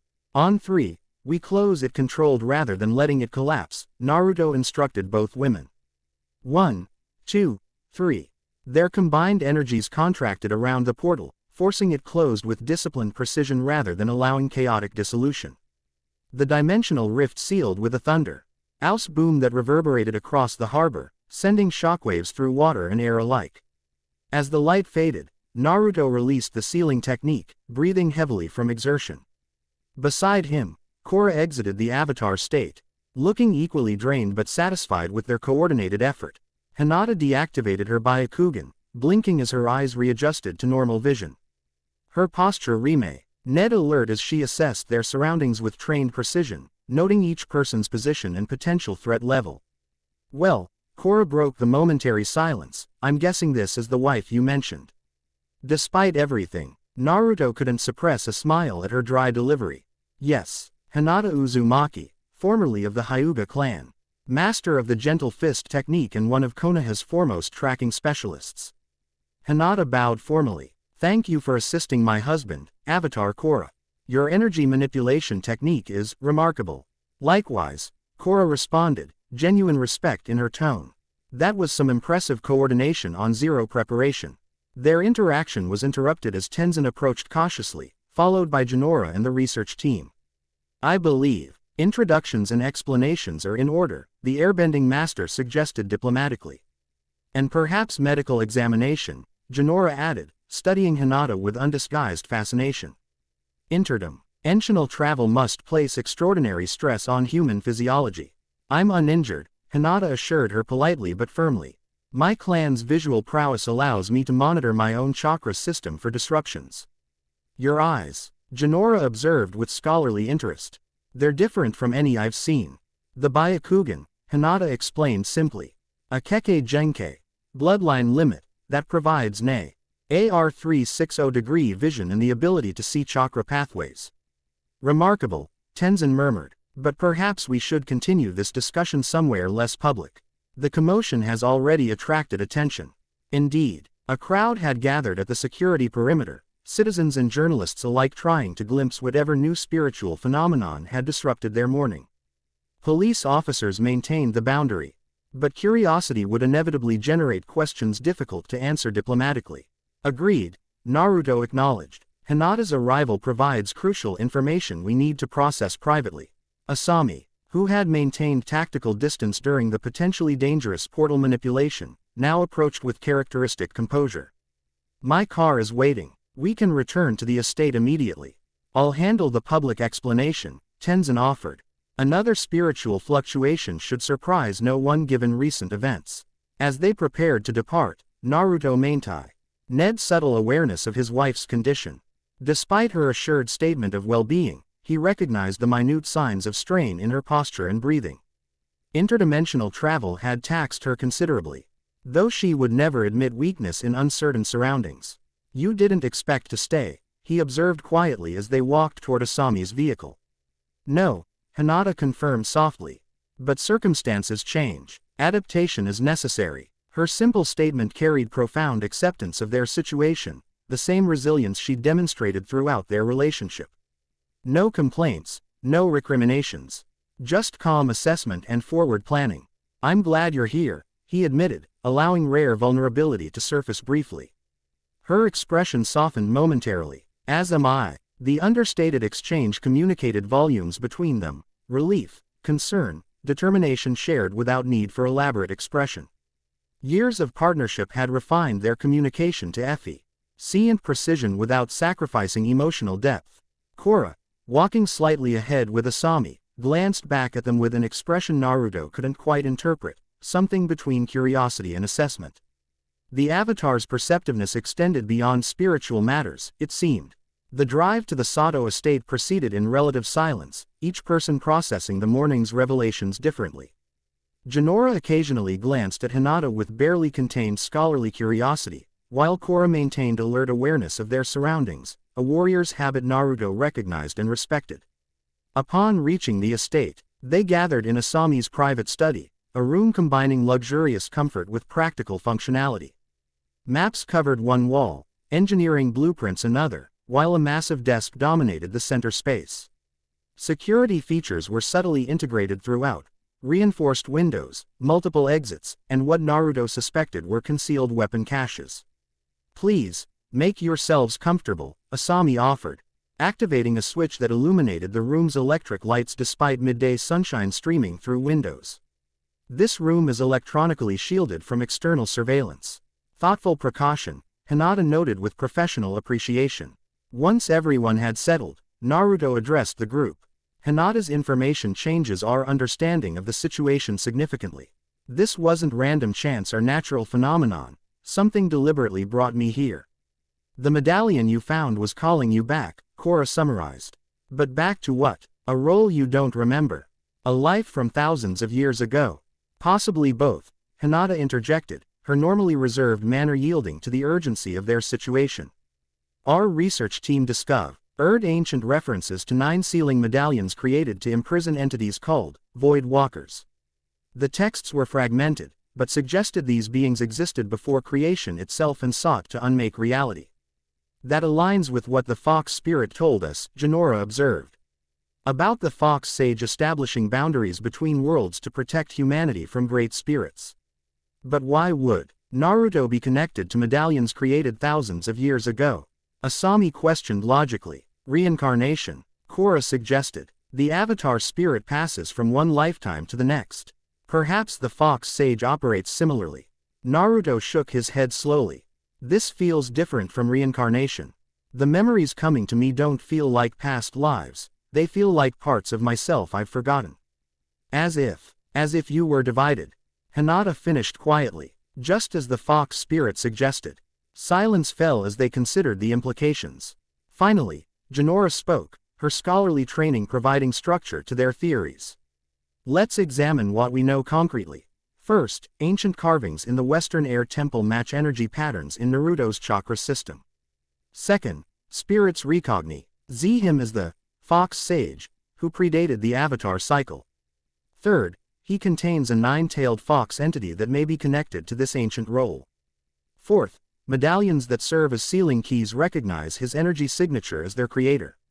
And fifth, Hinata added, his shadow clone left in our world is undergoing cellular reconstruction, suggesting physical adaptation to some predetermined pattern. This can't be coincidence, Korra concluded firmly. Everything points to Naruto being, or containing, this fox sage entity that history forgot. Or history deliberately erased, Asami amended thoughtfully. If the first avatar ordered all records destroyed as the spirit claimed. Naruto remained silent, processing these theories while consulting internally with Kurama. The fox had been uncharacteristically quiet since Hinata's arrival, suggesting he too was reassessing their situation. I have no memory of being part of any fox sage, Kurama finally stated. But something out this world resonates with me in ways I cannot explain. As if part of me recognizes it as home. We need more information before drawing conclusions, Naruto said aloud. Specifically, we need to see those carvings at the Western Air Temple. If they truly match my chakra patterns, they may contain instructions or explanations about this fox sage's purpose. And we need to understand why you were summoned now, Korra added. If these sealing medallions have existed for thousands of years, why activate at this particular moment? Perhaps because the seals are failing, Hinata suggested. In our world, unusual spirit activity has increased dramatically over the past month. Areas previously devoid of chakra manifestation now exhibit energy patterns similar to what I'm observing here. The same is happening in our world, Jinora confirmed. Spirits have been migrating, abandoning traditional territories. We attributed it to normal cycles, but if it's occurring simultaneously in both dimensions, then whatever these medallions were designed to contain might be breaking free, Asami concluded grimly. The Void Walkers, Naruto murmured, the name triggering another fragment of memory, formless darkness consuming everything it touched, neither spirit nor element able to resist its advance. We should depart for the Western Air Temple immediately, Tenzin decided. If answers exist anywhere, they will be in those ancient carvings. How far is this temple? Hinata inquired practically. Several hours by airship, Asami answered. I can have one prepared within the hour. Before we leave, Korra interjected, there's the matter of President Moon's council meeting. She's expecting a full briefing on harbor events, and now we have an additional interdimensional visitor to explain. I'll handle the political aspects, Asami volunteered. The rest of you focus on the temple investigation. I'll join you once I've managed council expectations. Are you certain? Korra asked, concern evident in her tone. Asami smiled confidently. Politics is just another form of engineering, identifying pressure points and applying appropriate force. Besides, someone needs to coordinate future industries' analysis of the portal energy. The pragmatic division of responsibilities impressed Naruto. These people functioned as a well-oiled team despite the unprecedented nature of their current crisis, adapting roles based on individual strengths rather than rigid hierarchies. If we're dividing tasks, he suggested, Hinata's Byakugan would be invaluable for examining the temple carvings. She can perceive energy patterns invisible to normal vision. And I'd like to document everything we find, Jinora added enthusiastically. Cross-referencing with existing texts might reveal connections we've overlooked. Then it's settled, Tenzin concluded. Korra, Jinora, Naruto, Hinata, and I will depart for the Western Air Temple while Asami manages political considerations here. As the group dispersed to prepare for their respective tasks, Naruto finally had a moment alone with Hinata. They moved to the balcony overlooking the estate gardens, seeking privacy for their first real conversation since her arrival. "How are the children?" he asked immediately, parental concern overriding all other considerations. "Safe and well," Hinata assured him.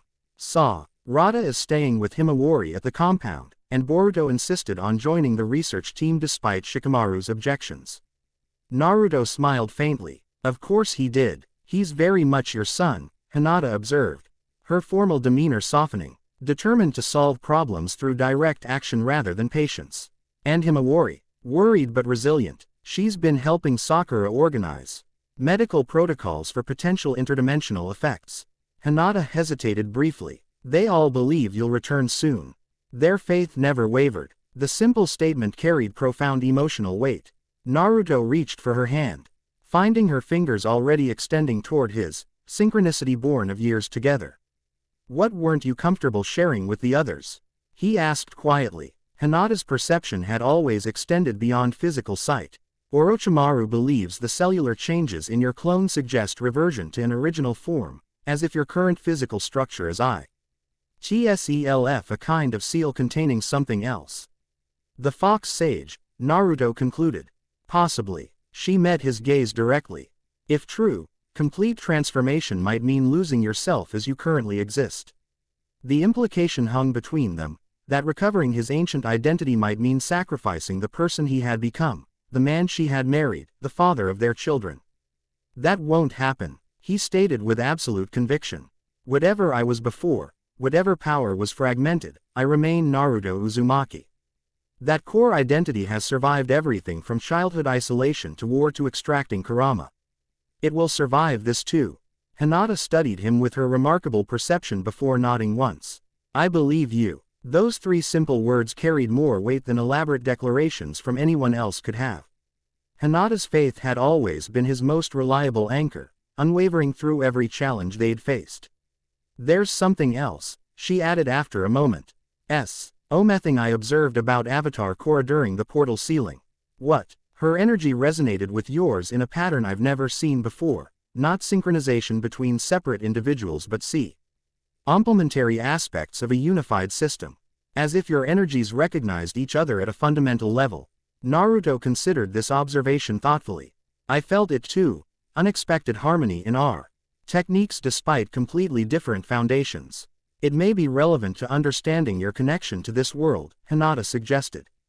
"Perhaps the Avatar and Fox Sage systems are meant to function in tandem rather than opposition." Their conversation was interrupted as Jinora approached, apologetic but excited. "Sorry to intrude, but the airship is ready for departure." And, she hesitated, scholarly enthusiasm overriding social grace, "I was hoping Lady Hinata might demonstrate her Byakugan abilities before we leave." For documentation purposes, Hinata exchanged amused glances with Naruto before nodding politely.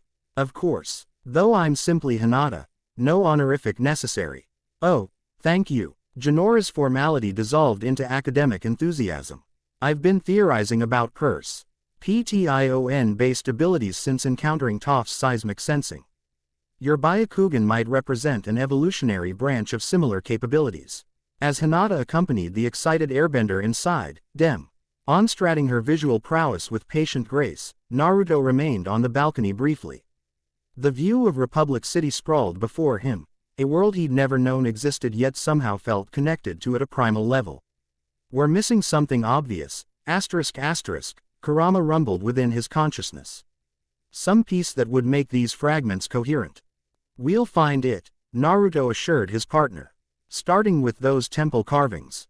The future industry's airship represented technology far beyond anything in the Five Nations, a massive vessel combining elegant design with formidable engineering. Hinata examined its construction with undisguised fascination, her Byakugan active as she studied mechanical systems invisible to normal perception. "The energy distribution network is remarkably efficient," she observed as they boarded. "Similar to chakra circulation but mechanically implemented." "That's an interesting comparison," Asami noted, accompanying them to the vessel before returning to her political duties. I've never considered our electrical systems in biological terms before. All energy follows certain fundamental patterns, Hinata explained.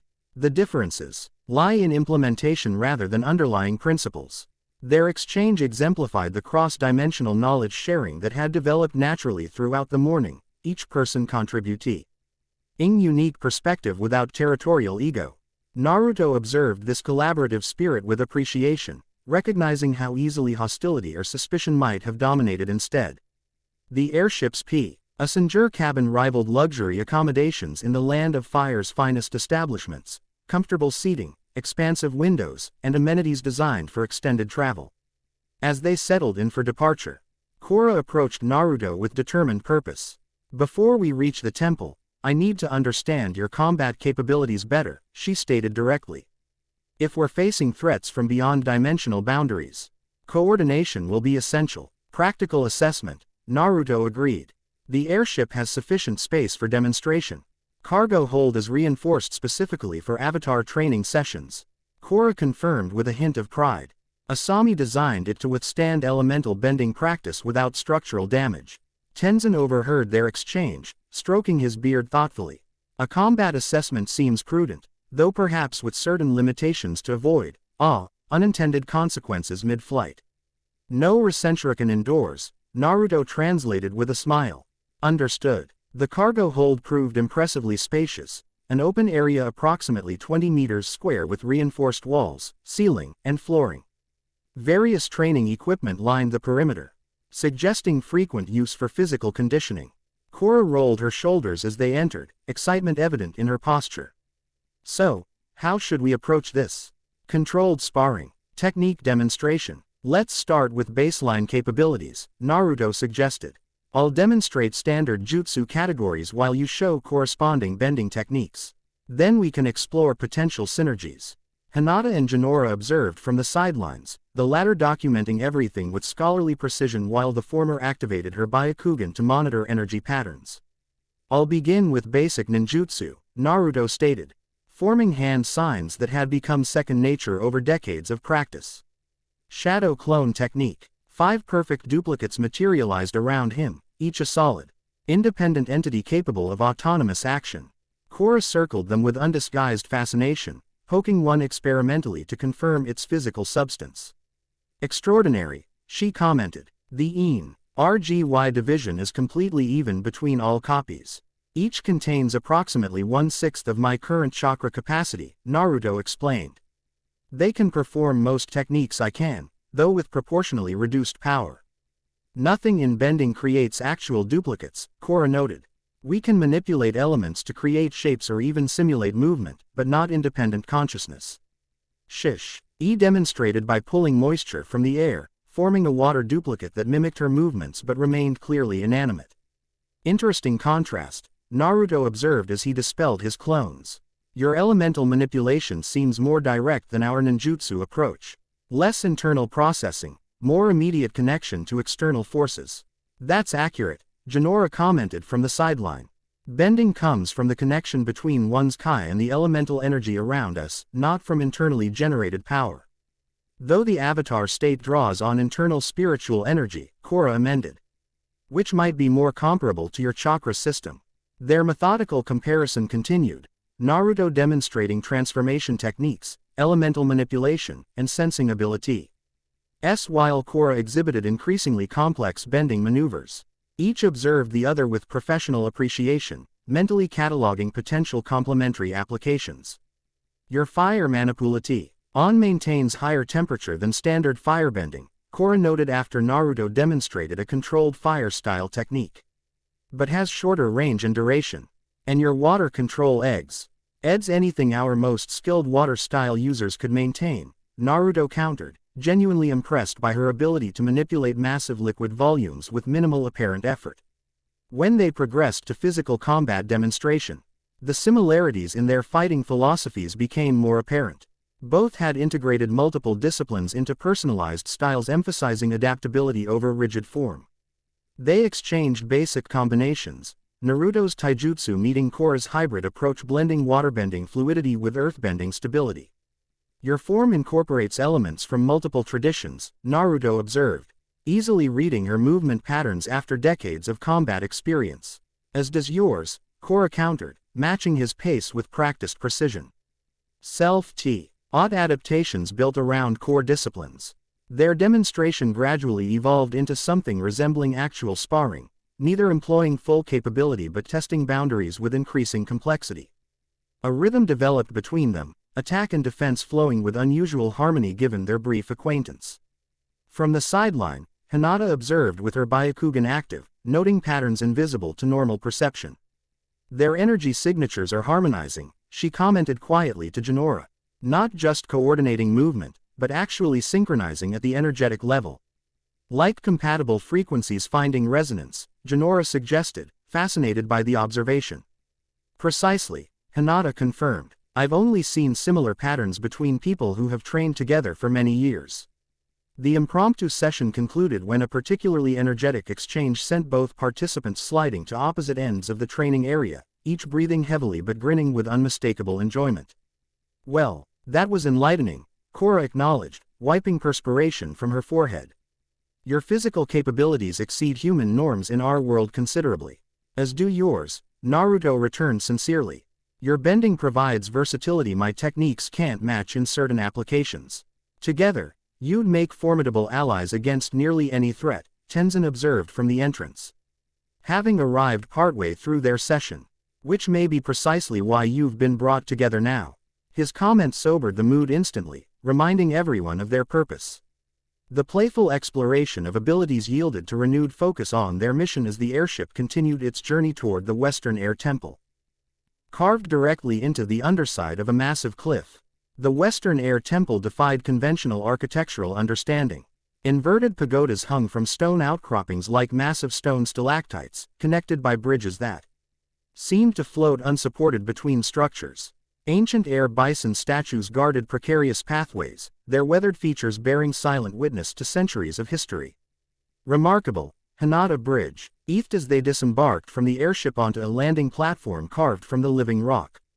Her Byakugan activated automatically, mapping the temple's extraordinary structure. The entire complex is designed to manipulate air currents. I can see flow patterns throughout the stonework. The temple breathes, Jinora confirmed poetically. Air nomads believed architecture should harmonize with rather than resist natural elements.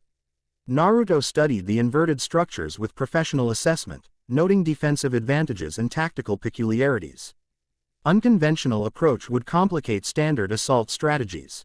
Impressive security through architectural innovation.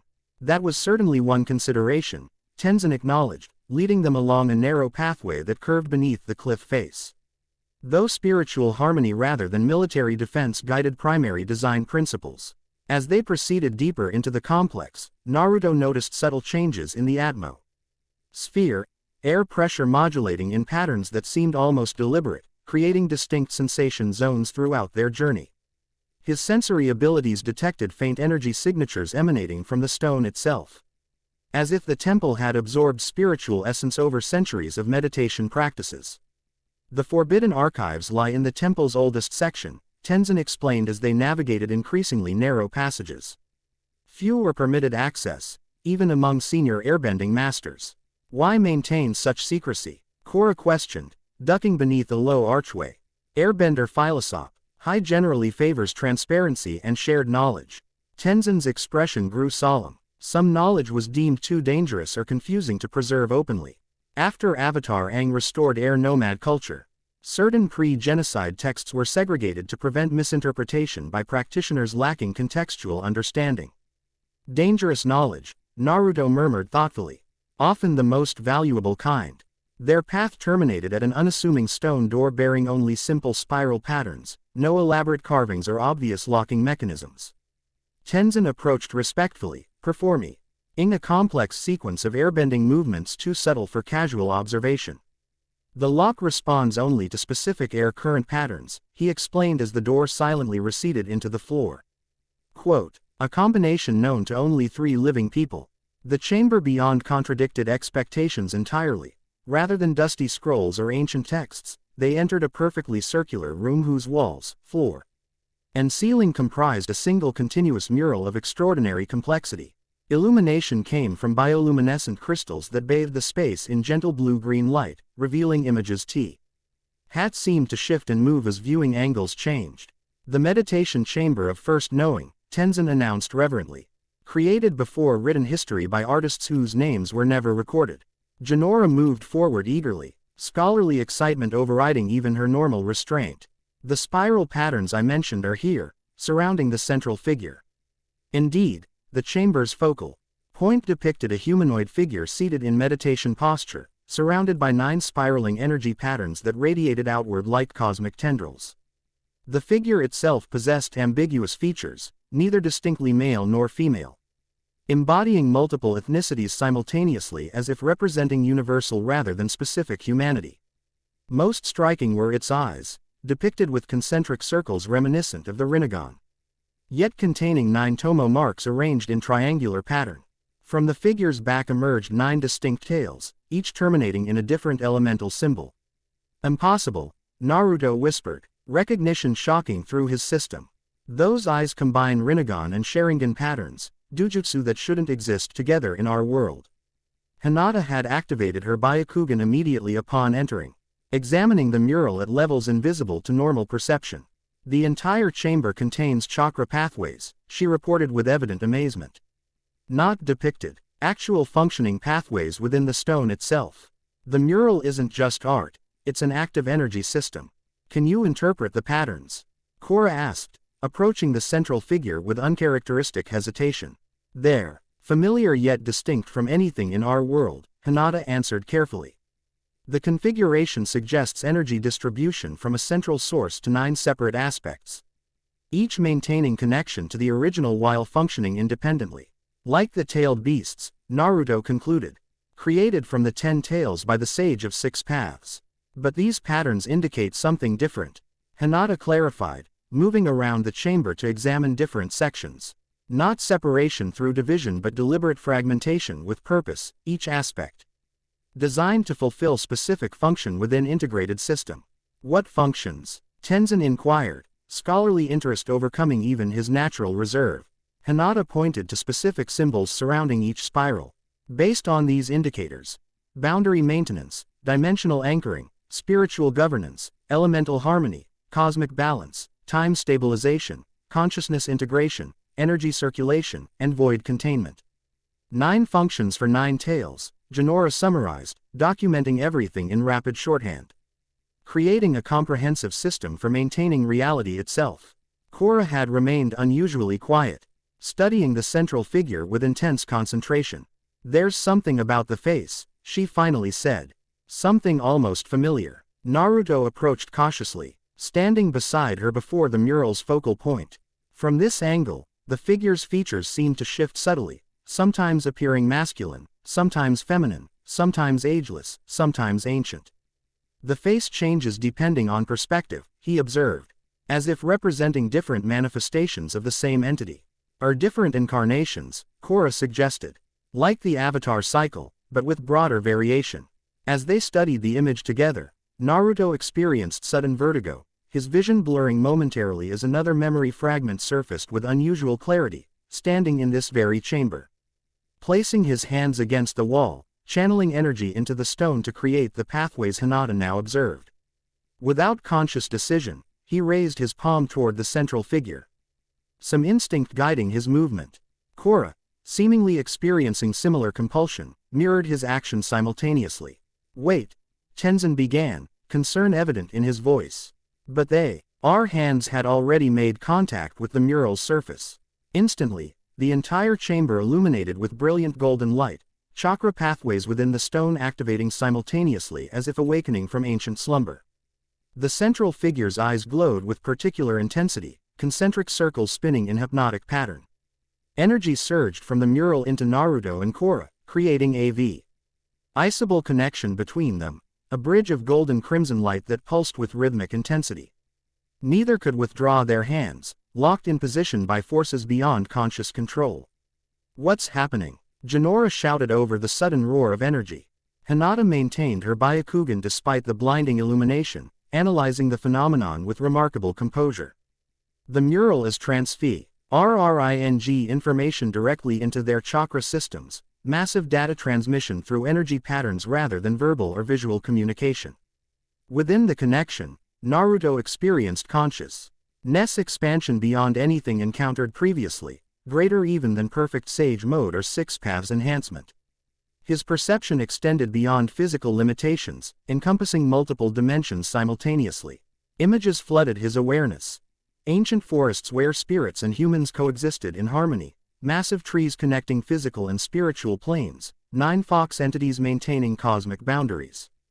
Darkness pressing against reality's edge, seeking entrance, a ritual dividing singular consciousness into multiple vessels, medallions placed at strategic locations throughout 2 worlds to maintain dimensional stability.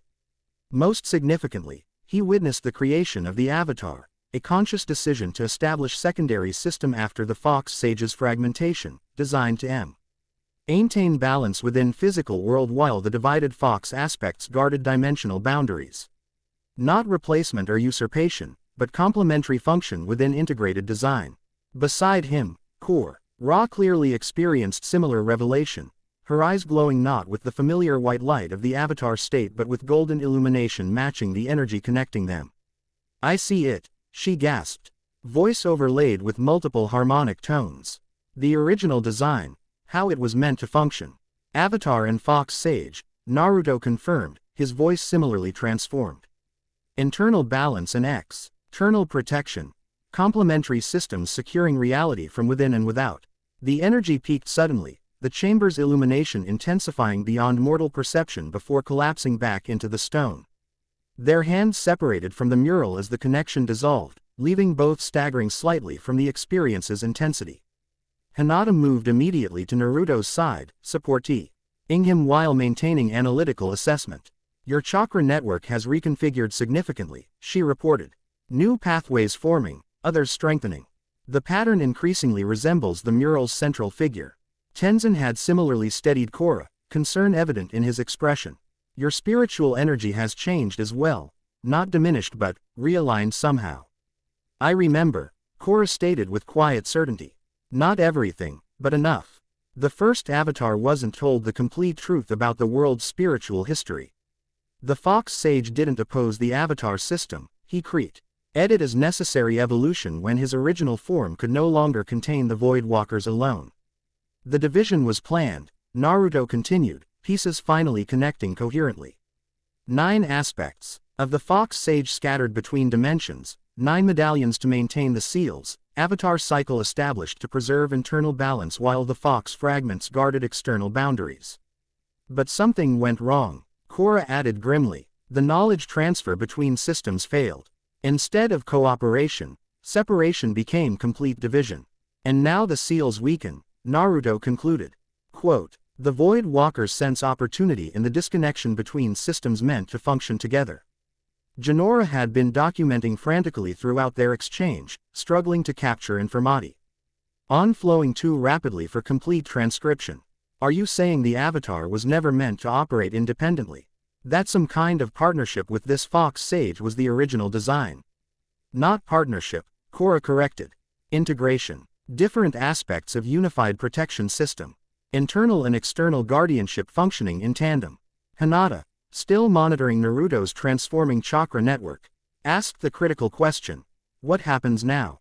If the Fox Sage divided deliberately and you're one fragment awakening to original purpose, what about the other 8 aspects? And how does this affect who you are currently?" Quote, the question grounded Naruto immediately, reminding him of essential priorities. "I remain Naruto Uzumaki," he stated firmly. "These memories and powers are adding to, not replacing, my existing identity. I suspect the same applies to Kurama and the other tailed beasts. We're fragments designed to recombine if necessary, but complete integration would require all 9 aspects." 8 aspects, Korra corrected thoughtfully. "You're one fragment, but you contain both yourself and Kurama, 2 aspects in single vessel. Which may explain why the medallion activated specifically for you," Tenzin suggested. "Your unique dual aspect nature provided necessary catalyst." "But why now?" Jinora pressed, ever focused on logical progression. "If this system has maintained reality for thousands of years. What changed to necessitate reactivation?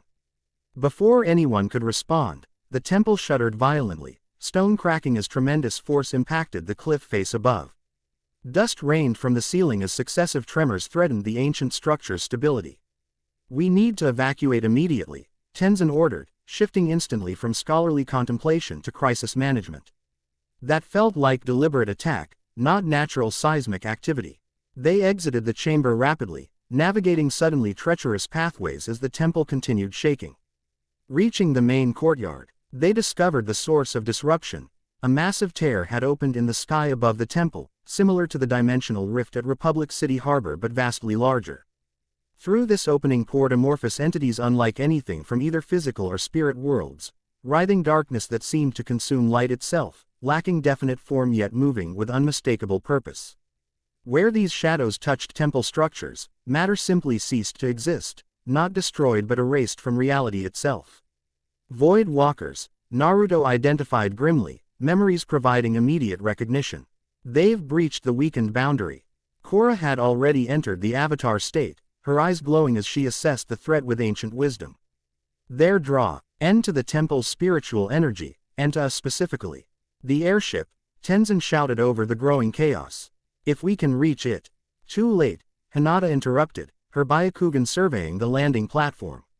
"The craft is already compromised. These entities are consuming it systematically." Indeed, the sleek vessel was dissolving into nothingness as shadow entities enveloped its structure. Metal and glass simply vanishing upon contact. Temple acolytes fled in terror as more rifts opened throughout the complex, disgorging additional void walkers with each dimensional breach. "We need to close those portals," Naruto stated, already forming hand signs for shadow clones. "Containment first, then counterattack." "Agreed," Korra responded, elevating on a column of swirling air. "All focus on the largest rift while you handle the secondary breaches." Their immediate strategic alignment demonstrated the connection established in the meditation chamber, functioning as complementary aspects of unified system rather than separate individuals coordinating efforts. Naruto created 30 shadow clones instantaneously, each racing toward different rifts throughout the temple complex. His original form entered Six Paths Sage mode, golden chakra enveloping his body as 9 truth-seeking orbs materialized behind him. Simultaneously, Korra manipulated all 4 elements in massive, coordinated assault against the primary rift, compressing air, earth, fire, and water into concentrated energy beam that struck the dimensional tear with devastating precision. Hinata had assumed protective position near Tenzin and Jinora, her gentle fist techniques creating defensive perimeter against approaching void entities. Her Byakugan provided crucial early warning, identifying which shadow formations presented imminent threat versus those focused elsewhere. "Their composition defies conventional analysis," she reported while executing precise strikes that momentarily dispersed shadow matter. "Not chakra, not physical substance, not spiritual energy, something outside established classification systems. Pre-creation material," Jinora suggested, utilizing airbending to maintain distance from encroaching shadows. "Existence before existence was defined." Tenzin created massive air vortices that pushed approaching entities back toward their rifts, but the technique's effectiveness diminished with each application. "Conventional bending has limited impact. They're adapting to our methods." Indeed, the Void Walkers seemed to learn from each encounter, developing resistance to techniques previously successful against them. Shadows initially dispersed by Hinata's gentle fist now reformed more quickly, entities pushed back by Tenzin's airbending altered density to resist air pressure. At the primary rift, Korra's elemental assault had temporarily stabilized the dimensional tear but failed to close it completely. Void entities continued emerging, albeit at reduced rate. Our expression reflected grim determination as she maintained pressure against cosmic forces never meant for mortal confrontation. Naruto's shadow clones had achieved similar partial success, containing smaller rifts through sealing techniques but unable to close them permanently. His original form levitated amid swirling golden chakra, analyzing pattern recognition across multiple simultaneous engagements through clone shared consciousness. "They remember us, Kurama growled within their shared mindscape. "These entities recognize our energy signature from previous confrontation." It means they also remember our weaknesses, Naruto concluded grimly. We need a different approach. A sudden insight formed, connection between newly recovered memories and present crisis. Korra, he called across the chaos. The medallion, it's a key and a seal simultaneously. We need to reverse the opening sequence. Understanding flashed in her glowing eyes. The mural showed the pattern, 9 points of connection. Not opposing force. Without further explanation needed, Korra abandoned her direct assault on the rift, instead positioning herself at precise distance from its center. Naruto dismissed his shadow clones, their accumulated knowledge confirming his theory as he moved to position complementary to Korra's. Hinata, Tenzin, Jinora, form triangulation points around us, he instructed rapidly. Equal distances, focusing your energy inward. Though clearly not understanding the specifics, all three responded with immediate trust, moving to positions that created perfect geometric pattern around the primary rift. Hinata's Byakugan allowed her to place herself with millimeter precision, while Tenzin and Jinora trusted her guidance for their own positioning.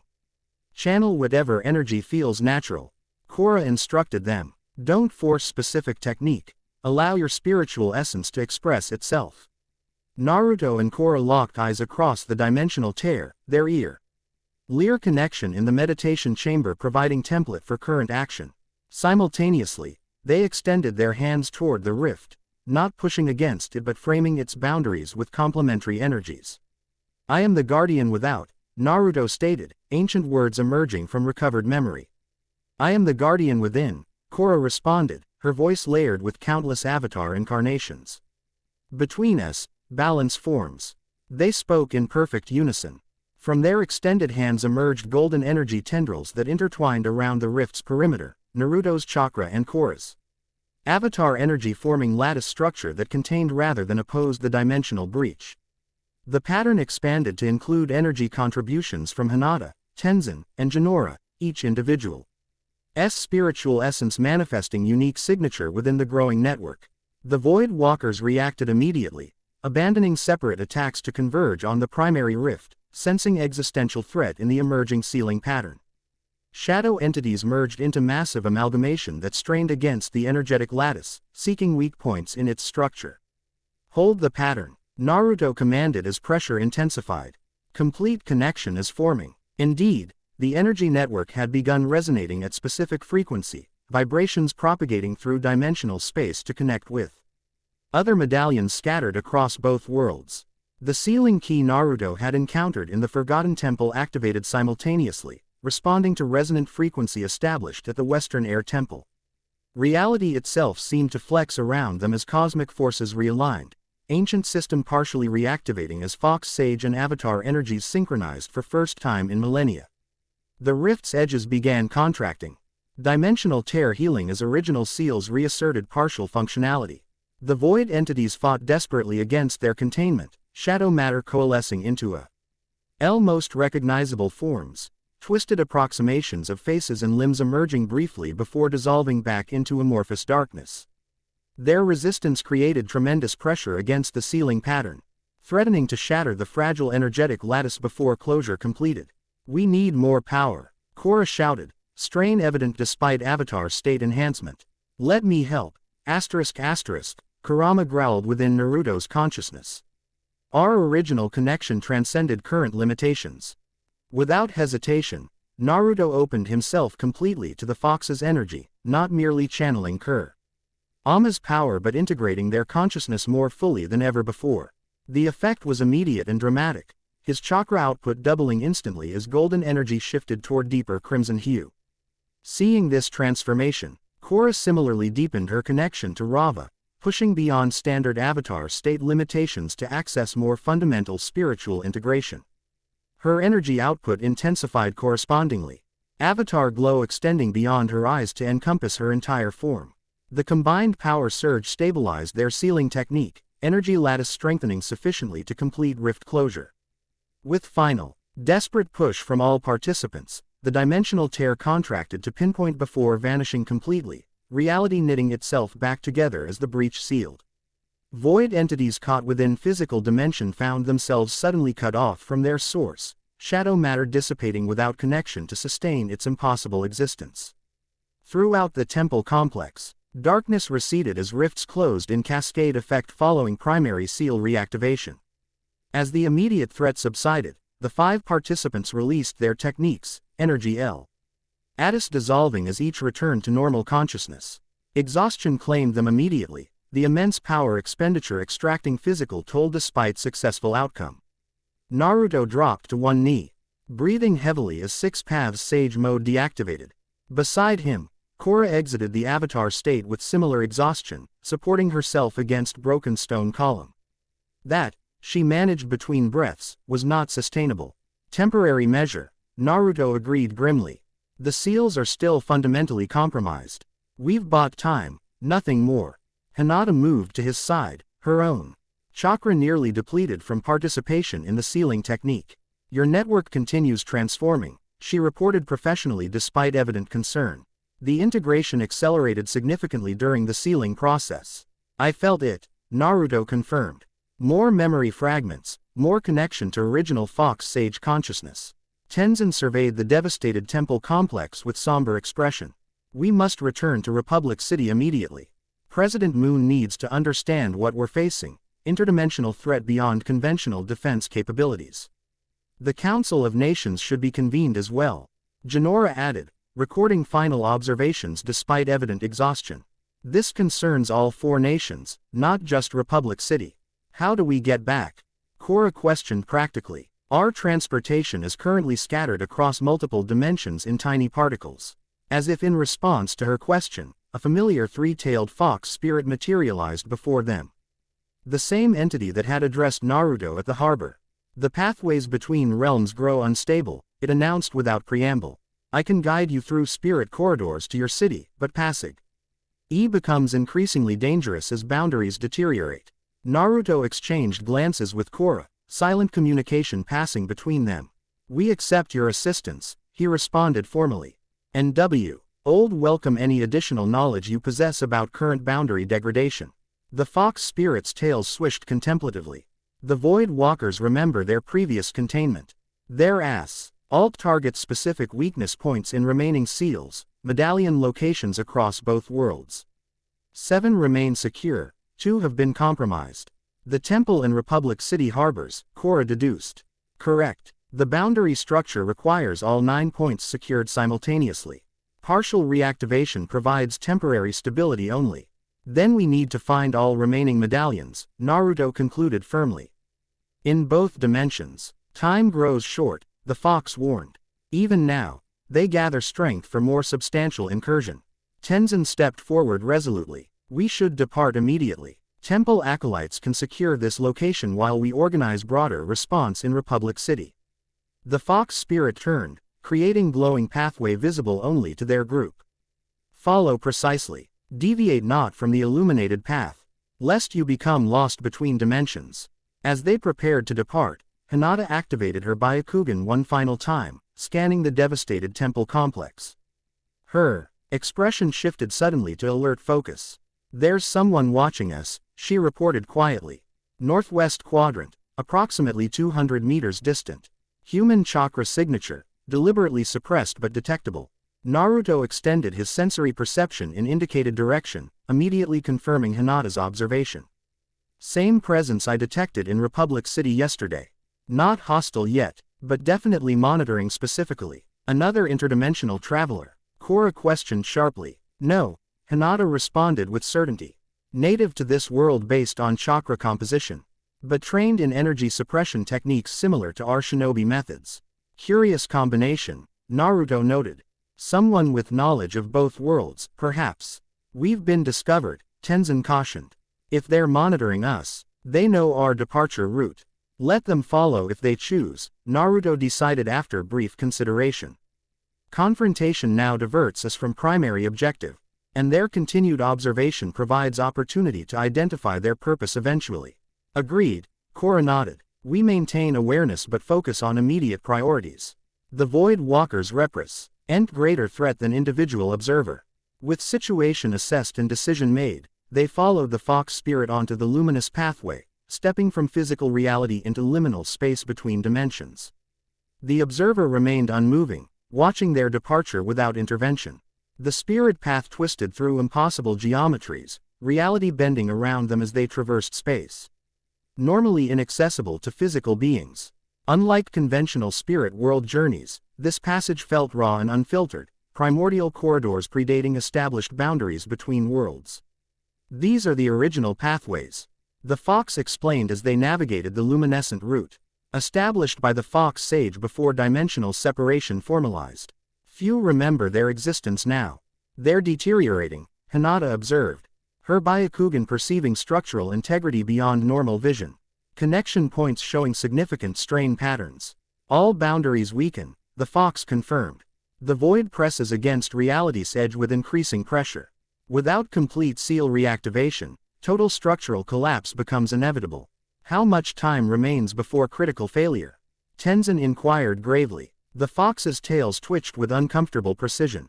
7 days at current degradation rate. Less if additional medallion points are compromised. The gravity of His timeline settled heavily upon the group as they continued their otherworldly journey. Conversation ceased as each processed implications differently. Strategic assessment, spiritual contemplation, scientific analysis, all leading to identical conclusion. Unprecedented crisis requiring equally unprecedented response. After passage that defied conventional temporal measurement, the pathway termina.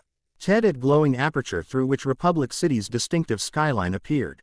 The Fox paused before this exit point, addressing them one final time.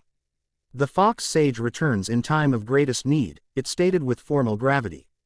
When boundaries fail and void threatens, 9 must become 1 again. With these cryptic words, their spirit guide vanished, dissipating into luminous particles that merged with the pathway itself. The group exchanged significant glances before stepping through the aperture together, returning to physical reality in Republic City's Central Park. Evening had Yen during their interdimensional journey, city lights illuminating urban landscape spread before them. Spirit wilds pulsed with unusual activity, luminescent plant life and spectral entities exhibit agitated behavior indicating awareness of larger cosmic disturbance. We should contact President Moon immediately, Tenzin suggested practically. And Asami will want to know we've returned safely. Something's happening at the spirit portal, Korra noted, pointing toward distinctive beam of light visible even at this distance.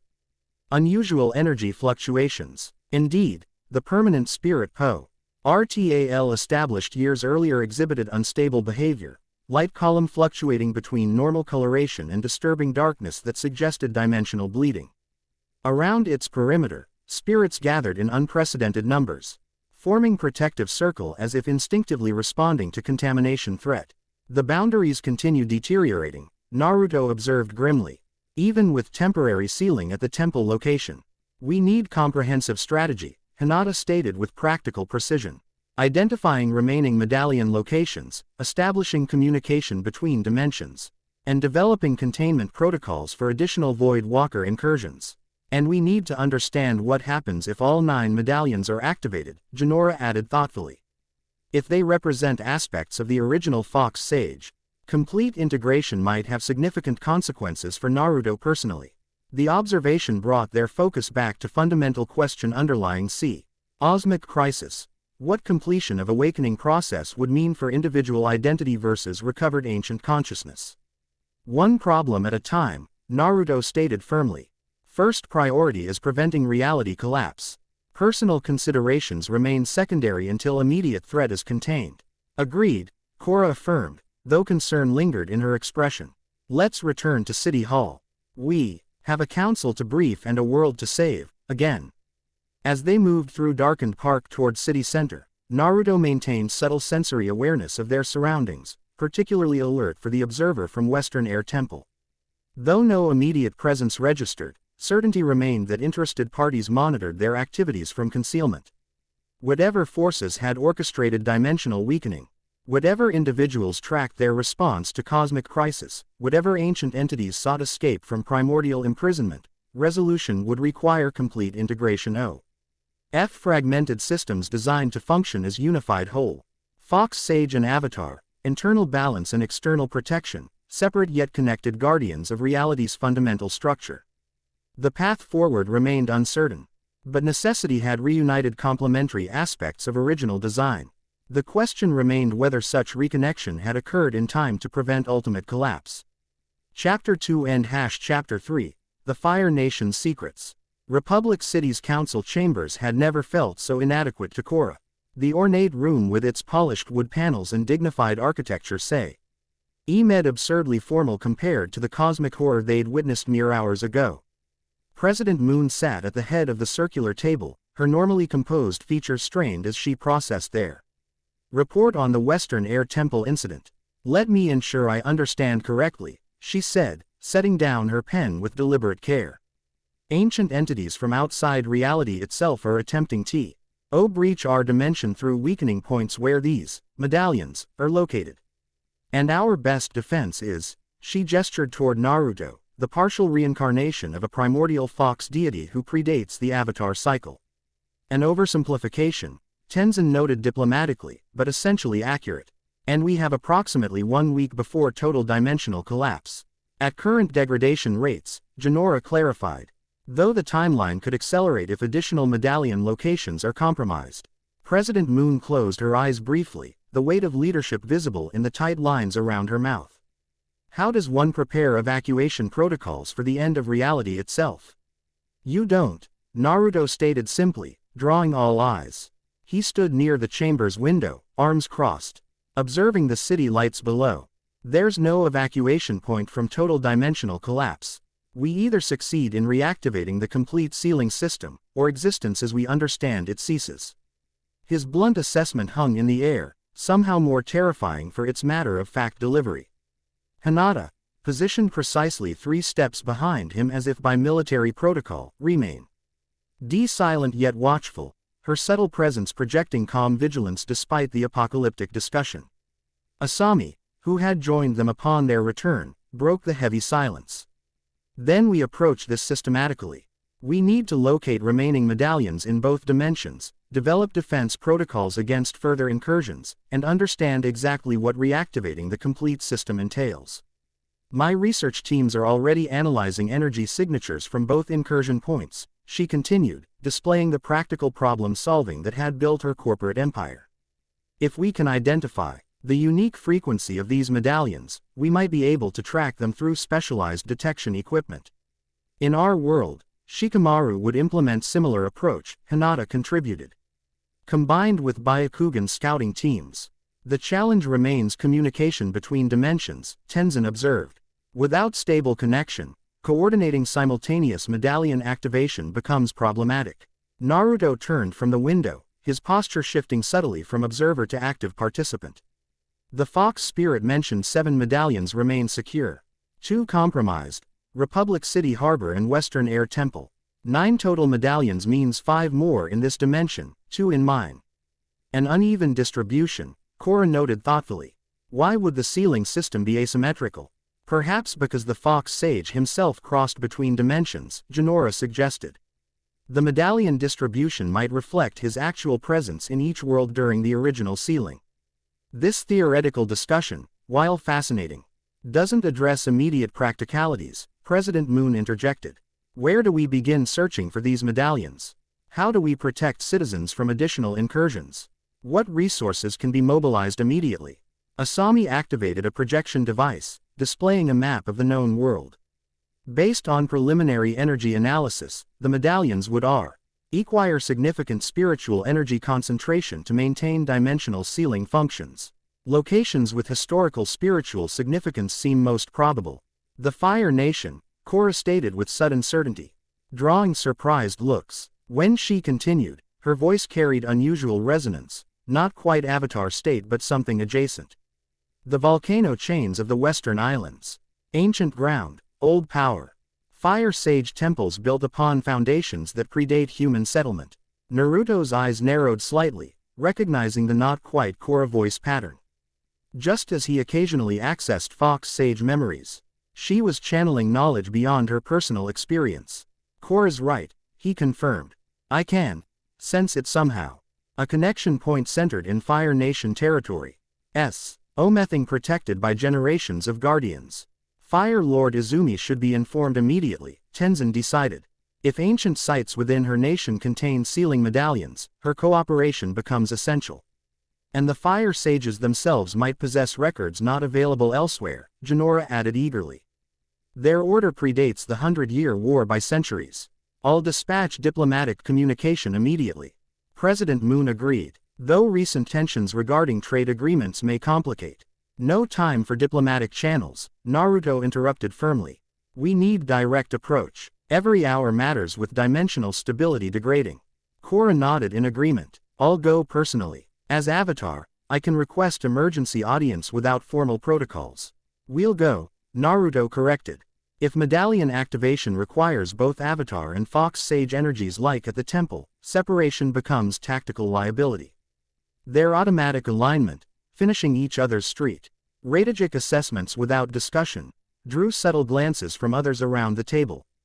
The connection forming between them transcended ordinary alliance, approaching something more fundamental at energetic level. Hinata observed this dynamic with characteristically perceptive attention, her expression revealing nothing while her mind calculated implications precisely. Not jealousy, her relations. Hip with Naruto had matured beyond such simplicity, but professional assessment of evolving tactical parameters. Communication while you're in the Fire Nation remains essential, Asami noted practically. I've developed prototype long-range transmitters that might function even through volcanic interference. We should prepare for potential Void Walker incursions at the Fire Nation location, Tenzin warned. Their pattern suggests attacking wherever sealing barriers weaken during medallion activation. I'll come as well, Hinata stated quietly. Her first unsolicited contribution to the discussion drew attention. But her reasoning followed immediately with military precision. My Byakugan can detect dimensional thinning before visible manifestation. Early warning provides tactical advantage. No one challenged her logic. Her abilities had proven invaluable during the temple incident.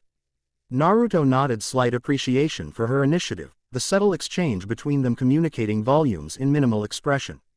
I should remain here, Jinora decided reluctantly. Continuing research on Fox Sage references while monitoring Republic City's spirit portal for instability markers. And I'll coordinate industrial resources to develop containment technology, Asami added. If we can create even temporary barriers against Void Walker incursion, evacuation becomes viable option for population centers. Which leaves transportation arrangements, President Moon concluded efficiently. The diplomatic airship can depart at dawn with full communications suite installed. Too slow, Naruto assessed immediately. Spirit pathway travel like our return from the temple would reduce travel time from days to hours.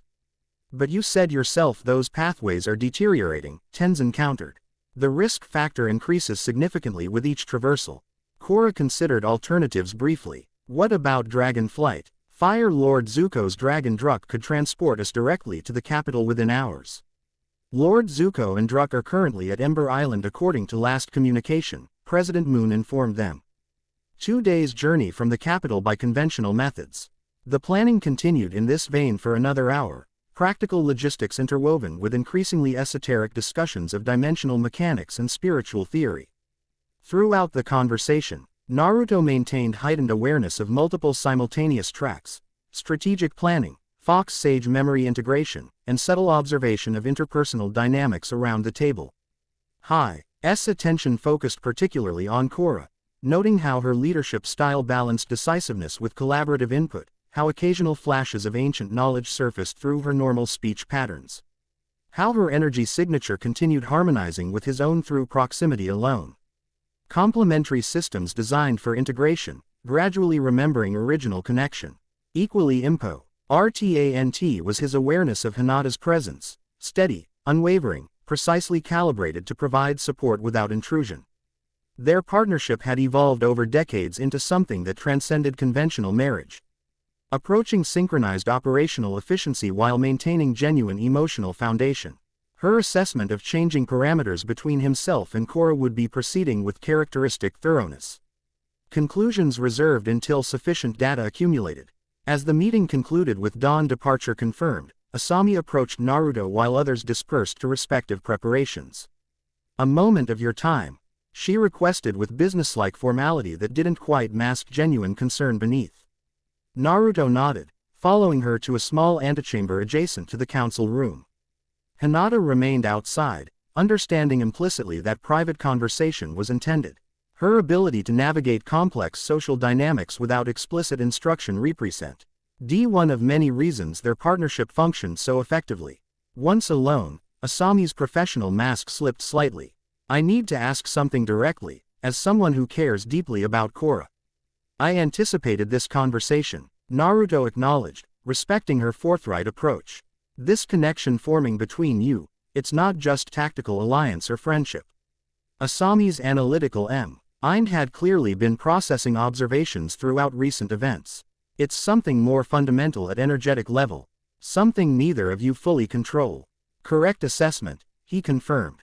The Avatar and Fox Sage systems were designed to function as complementary aspects of unified cosmic protection.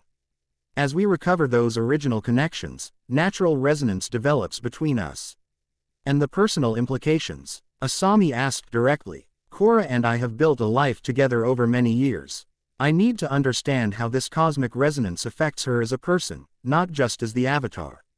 Naruto appreciated her directness. So many conversations in his experience danced around central concerns, wasting time with social niceties when direct communication would serve more efficiently. I don't have complete answer, he admitted honestly. Fox Sage memories remain fragmentary. What I can tell you with certainty, this connection doesn't override personal identity or individual relationships. It's system integration, not personality merger. You sound very certain of that distinction, Asami observed perceptively. Because I've experienced similar process before, Naruto explained. My partnership with Kurama evolved from containment to cooperation to integration while maintaining distinct identities. Cosmic connection doesn't negate personal choice. Asami studied him thoughtfully, engineer's mind visibly processing new parameters. And what about your own situation? You have a wife, children, responsibilities in another dimension. All still fundamental to who I am. Naruto confirmed without hesitation. The Fox Sage aspects integrate with rather than replace existing identity. I remain Naruto Uzumaki, with all connections and responsibilities that entails. Some tension visibly released from Asami's posture. Thank you for your candor. Most people would have deflected such personal questioning. Deflection wastes time and creates misunderstanding, Naruto replied simply. Direct communication serves everyone more efficiently. A small smile touched Asami's lips. I can appreciate that approach. Most political conversations in Republic City involve saying everything except what actually matters. Seems universal across dimensions, Naruto commented with momentary humor. Konoha's council meetings operate with similar inefficiency despite my best efforts. Their brief exchange established unexpected common ground, practical-minded leaders navigating political systems with sometimes frustrating protocols. As they rejoined the others, Asami's demeanor toward him had shifted subtly from cautious assessment to tentative alliance. The airship will be ready by dawn, she announced to the group. With specialized communication equipment, NT and experimental containment technology installed. I'll coordinate with Fire Nation contacts to smooth your arrival, President Moon added. Though I still believe formal diplomatic channels would be preferable. Time luxury we don't have, Naruto reiterated firmly. Dimensional stability degradation accelerates exponentially rather than linearly. Every hour matters. As the meeting dispersed, Korra approached Naruto and Hinata directly. We should review combined combat protocols before departure. The Western Air Temple engagement was effective but improvised. Against concentrated Void Walker forces, coordination becomes essential. Agreed, Naruto responded. Your training facilities would provide suitable environment. Asami's private gymnasium at the estate offers better security and specialized equipment. Korra suggested. Plus we can get actual rest before dawn departure. The practical logic was sound, though Naruto noted the subtle personal touch in the invitatio. Extending hospitality rather than maintaining formal separation. He glanced briefly toward Hinata, receiving her nearly imperceptible nod of agreement.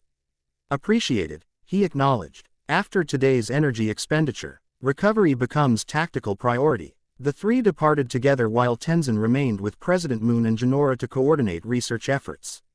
Outside, Republic City had transitioned to late evening. Streets still active with citizens unaware of cosmic crisis building around them.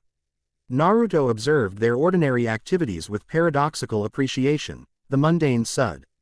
Enly precious when viewed through lens of potential annihilation. They have no idea what's coming, Korra murmured, apparently sharing similar thoughts as they walked. How do you prepare people for something this abstract and devastating?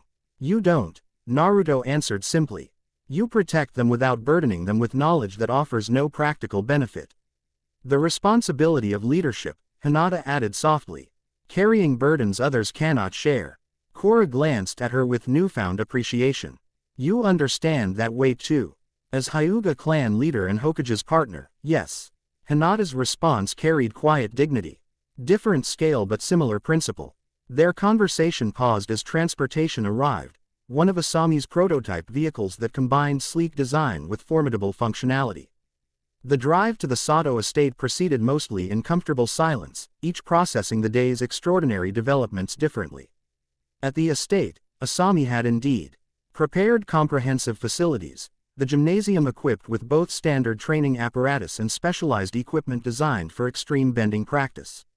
Adjacent rooms contained medical facilities, tactical planning space, and comfortable recovery areas. This exceeds most military installations in the 5 nations, Naruto observed, professionally impressed. Asami designs for contingencies others don't even consider.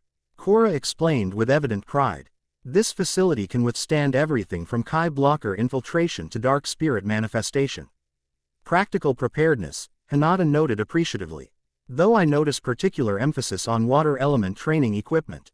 My primary element, Korra confirmed, leading them toward the central training area. Though I've incorporated techniques from all 4 traditions into personal combat style over years.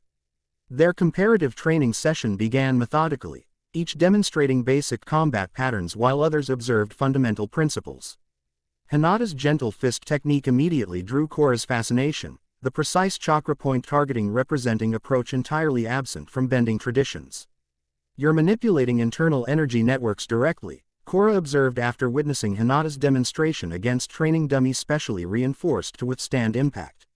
Without elemental medium, Byakugan allows visualization of precise chakra pathway structure, Hinata explained, deactivating her Kekkei Genkai momentarily. Gentle fist techniques then target specific points to disrupt energy flow rather than causing physical damage. Could that approach work against Void Walkers? Korra wondered. They seemed partially energy-based despite their non-standard composition. Unknown without direct testing, Hinata answered honestly. Their structure defies conventional analysis parameters. Naruto, observing their exchange with quiet attention, contributed strategically. MBINED approach offers highest probability of effectiveness. Your elemental containment providing structure while Hinata's precision targeting disrupts their cohesion points. And your sealing techniques stabilizing the result. Korra concluded, naturally extending his tactical assessment. 3-phase engagement rather than parallel attacks. The session progressed from theoretical discussion to practical application, developing coordinated responses to simulated Void Walker incursions using Naruto's shadow clones transformed to approximate enemy behavior. Throughout the training, Naruto said something significant. Hinata and Korra worked together with surprising harmony, their contrasting styles complementing rather than conflicting.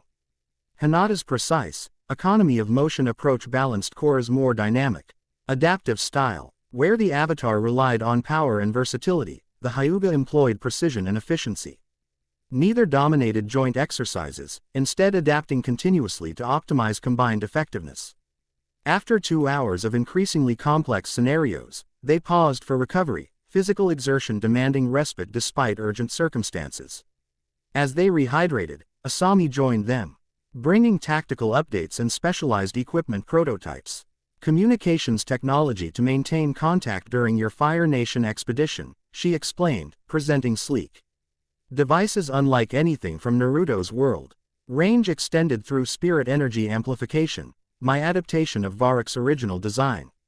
Impressive innovation timeline, Hinata observed, examining the technology with analytical interest. Necessity accelerates development, Asami replied with professional modesty. Though field testing remains limited. What about interdimensional communication? Naruto inquired. Core concern still focused on coordinating efforts across worlds. Any progress establishing contact with my dimension. Asami's expression revealed frustration beneath professional composure.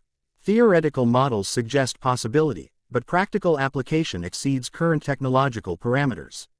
Spirit energy fluctuations interfere with signal coherence across dimensional barriers. Perhaps direct spiritual projection method. Korra suggested. Genora's technique allows consciousness to traverse spirit world boundaries. Worth exploring. Naruto agreed thoughtfully. Though interdimensional extension would require significant modification to standard approach. Their technical discussion continued while they prepared evening meal together, domestic act. Ivati providing paradoxical normalcy amid cosmic crisis planning. Naruto noted how easily the group fell into complementary roles, efficient cooperation emerging without explicit coordination. Hinata's quiet efficiency balanced Asami's systematic organization while Korra's adaptability maintained workflow flexibility. Conversation over dinner shifted naturally toward personal rather than tactical domains, carefully navigating unspoken boundaries while establishing trust necessary for effective teamwork. Asami inquired about Konoha's technological development, genuine interest evident beneath diplomatic questioning. Hinata described their world's different approach to energy utilization, focusing on chakra applications rather than mechanical implementation. Your society developed along NDA mentally different technological trajectory, Asami observed, engineers mind clearly cataloging comparative advantages. Prioritizing internal energy manipulation over external resource utilization. Different solutions to similar problems, Naruto noted, echoing earlier observation. Though recent generations have begun integrating approaches, chakra-enhanced technology, mechanized chakra applications. Convergent evolution across separated development paths, Asami concluded with evident fascination. I'd love to examine your world's innovations directly someday. Assuming Dimensio. Null boundaries stabilize rather than collapse completely, Korra added with characteristic bluntness. The somber reminder shifted conversation momentarily before Hinata gracefully redirected, your partnership balances leadership responsibilities effectively. Similar to our approach in Konoha, though with different domain emphasis. The simple observation opened natural discussion of respective relationship dynamics. How Korra and Asami balanced avatar duties with industrial leadership, how Naruto and Hinata managed Hokage responsibilities alongside clan obligations. Personal without becoming intrusive, the exchange built understanding between couples navigating public roles while maintaining private connections. As evening progressed, practical preparations for dawn departure took precedence, equipment checks. Final communication protocols, recovery priorities. Naruto maintained subtle observation throughout, noting how smoothly Hinata integrated into this new environment despite its fundamental differences from their world. Her adaptability had always been remarkable, but current circumstances highlighted that strength particularly. Later, settled in their assigned guest quarters, Naruto finally addressed the underlying current present throughout the day's events. You've been assessing the developing connection between Korra and myself, he stated directly, not question bu. Acknowledgement of her perceptive analysis. Hinata met his gaze with characteristic directness, private space allowing complete candor impossible in public settings. Yes, the resonance pattern is like anything I've observed previously, not attraction in conventional sense but system recognition at fundamental level. Your conclusions? Still developing, she answered thoughtfully. But preliminary assessment suggests non-threatening complementary function rather than identity override. You remain fundamentally yourself while accessing additional aspects. Her analytical precision provided exactly what he needed, objective assessment uncolored by emotional reaction. This represented their partnership's enduring strength, ability to separate personal feeling from practical evaluation. When circumstances required such distinction, the Avatar and Fox Sage were designed as unified system, Naruto noted, organizing his own fragmented understanding. Internal and external guardians functioning in tandem, not opposition. Which would explain the natural resonance between you, Hinata concluded logically. Separated aspects recognizing original connection. She paused briefly before adding with subtle humor. Though traditional relationship dynamics seem inadequate framework for primordial cosmic system reunification. The observation startled genuine laughter from him. Her R displays of deadpan humor always perfectly timed to release tension. This represented another facet of her strength often overlooked by others, the quiet wit deployed with surgical precision in private moments. Fair assessment, he acknowledged, tension easing. Hardly covered in traditional marriage discussions. Indeed not, she agreed with slight smile. Though the Hyuga clan has weathered stranger circumstances throughout its history. The simple exchange restored perspective, cosmic crisis contextualized through personal connection that had weathered war, parenthood, leadership burdens, and countless smaller challenges over decades together. Whatever transformations awaited through Fox Sage Awakening, this foundation remained constant. Rest priority now, Hinata noted practically, observing his subtle fatigue markers invisible to less perceptive observers. Dimensional transit and combat drainage require recovery period for optimal function.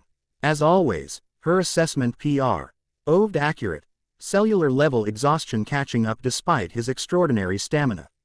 They settled into rest routine developed through years together, positions optimizing both comfort and tactical readiness should emergency arise. Before sleep claimed him, Naruto connected briefly with Kurama, the fox having maintained unusual silence throughout recent events. I've been examining memory fragments as they surface, Kurama explained without prompting, attempting to reconstruct original configuration from fractured data. Conclusions, Naruto inquired internally. The division was necessary but incomplete. The fox rumbled thoughtfully. Something interfered with original separation protocol. What should have been clean partition became uneven fragmentation. Exply. Ning why some aspects crossed dimensional boundaries while others remained contained within single world, Naruto reasoned, connections forming between scattered information points. Precisely. And why reintegration proves more complicated than designed parameters anticipated. Kurama's mental tone carried unusual concern. The Fire Nation medallion may provide critical stabilization function within overall system, making tomorrow's mission even more essential than tactical assessment suggested, Naruto concluded grimly. Indeed. Rest now, Kit. Tomorrow's challenges require full capacity. With this sobering exchange complete, Naruto finally surrendered to necessary recovery cycle, consciousness fading while portion of awareness remained vigilant, shinobi habit impossible to completely override even in relatively secure environment. Dawn arrived with characteristic efficiency. Solar illumination transitioning eastern sky from indigo to amber with methodical precision. Naruto had awakened an hour earlier, utilizing meditative practice to integrate overnight memory consolidation while performing equipment checks and preliminary stretching protocols. Beside him, Hinata moved through parallel preparation routine developed through decades of joint missions, their movements synchronized without conscious coordination. Additional memory fragments surfaced during rest cycle. She inquired, noting subtle indicators in his expression. Yes. Fire Nation connection confirmed. Dormant medallion location approximately corresponds with capital city coordinates. His response remained concise. Mission parameters taking precedence over elaboration. Activation sequence partially recovered, though complete protocol remains fragmented. Hinata nodded once, absorbing information while completing her own preparation. Byakugan detected increased dimensional thinning overnight. Approximately 12% acceleration in degradation rate. This concerning observation required no response beyond acknowledged reception, both understanding implications immediately. Timeline compression meant increased urgency for already critical mission parameters. They join Korra at precisely designated departure time, finding the Avatar similarly prepared with minimal equipment optimized for mobility rather than extended deployment. Her expression revealed focused determination with underlying concern carefully controlled, leader's composure maintained despite apocalyptic stakes. Asami's coordinating Republic City defense preparations, she explained without preamble. Final communication protocols established before our departure. Naruto acknowledged with efficient nod, appreciating directness that matched their own operational style. Travel method confirmed. Spirit pathway transit. Korra confirmed. Risk factors accepted given time constraints. I've established connection point in Fire Nation capital through previous visits. Stability should prove sufficient despite ongoing degradation. Quote, without wasted discussion, They proceeded to estate gardens where morning mist created appropriate atmospheric conditions for spiritual transition. Korra assumed meditative posture at center point, establishing necessary energy configuration, while Naruto and Hinata positioned themselves precisely as indicated through silent gesture. The pathway appears less stable than yesterday's transit, Korra warned as luminous energy began forming around them. Maintain absolute contact throughout journey. Any separation within interdimensional corridor could prove catastrophic. Hinata activated her Byakugan immediately, mapping emerging pathway structure with characteristic precision. Confirmed. Structural integrity shows significant deterioration compared to previous configuration. Estimated traversal safety margin at 68%. Acceptable parameters given circumstances, Naruto assessed pragmatically. Proceed. Korra completed the necessary spiritual connection, opening corridor between physical locations through dimensional space not intended for human traversal. Unlike conventional transportation, this method involved Konsho SNES translation with physical form following, reality bending rather than simply moving through it. The journey itself defied standard temporal perception, simultaneously instantaneous and eternal as. They moved through spaces where conventional physics held no authority. Luminous pathways twisted through impossible geometries, occasional dark patches indicating degradation points where void influence penetrated dimensional barriers. Hinata maintained continuous Byakugan observation throughout transit, providing real-time guidance to avoid deterioration points where interdimensional corridors showed critical weakness. Korra navigated based on this input, adjusting their trajectory through spiritual willpower rather than physical movement. Naruto contributed stability through precisely calibrated chakra emission, his developing Fox Sage awareness providing intuitive understanding of dimensional boundaries despite incomplete memory recovery. The three functioned as integrated unit, perception, navigation, and stabilization operating in seamless coordination. Their emergence into physical reality occurred with jarring abruptness, transition from interdimensional space to material world, causing momentary sensory disorientation quickly overcome through trained adaptation. Volcanic heat immediately enveloped them, Fire Nation's capital distinctly warmer than Republic City's temperate climate. They had materialized in secluded courtyard rather than public thoroughfare, Korra's experience guiding them to appropriate arrival point shielded from casual observation. Ancient stone dragons guarded the small plaza, worn features suggesting centuries of vigilant presence. Fire Sage Temple Courtyard, Korra identified quietly, orienting herself while scanning surroundings. Restrict. Access area under normal circumstances. 3 observers, Hinata reported immediately, Byakugan mapping human presences beyond visible range. Rooftop positions, ceremonial rather than military positioning. Fire Sages based on traditional garment configuration. Not unexpected, Naruto assessed. Sacred Site Guardians would maintain continuous observation. As if confirming this analysis, 3 figures in traditional Fire Sage robes appeared from separate entrances, elderly individuals moving with dignified purpose rather than alarm despite their unexpected arrival. The central figure, distinguished by more elaborate headpiece, addressed them directly. Avatar Korra, your arrival through spiritual means was sensed, though unexpected. Fire Lord Izumi has not announced visitation from Republic City representatives. Korra stepped forward, assuming diplomatic role with practiced authority. Great Sage Zan, our arrival comes without formal announcement due to emergency circumstances. We seek immediate audience with Fire Lord Izumi regarding matter of grave importance to both nations. The Fire Sage studied them thoughtfully, gaze lingering particularly on Naruto and Hinata. Air foreign appearance clearly registering as unusual even by diplomatic standards. The Fire Lord maintains busy schedule. Perhaps if you explain the nature of this emergency. Dimensional bow. Nadari failure threatening multiple worlds with complete annihilation, Naruto stated directly, patience for diplomatic circling exhausted by mission urgency.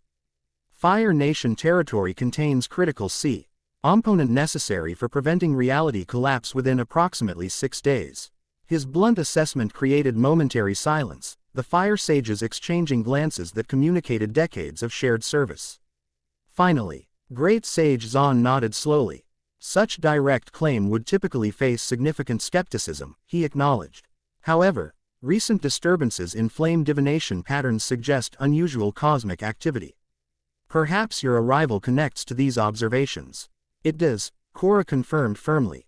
We're pursuing ancient technology predating even Fire Sage historical records, metal lions created to maintain boundaries between dimensions.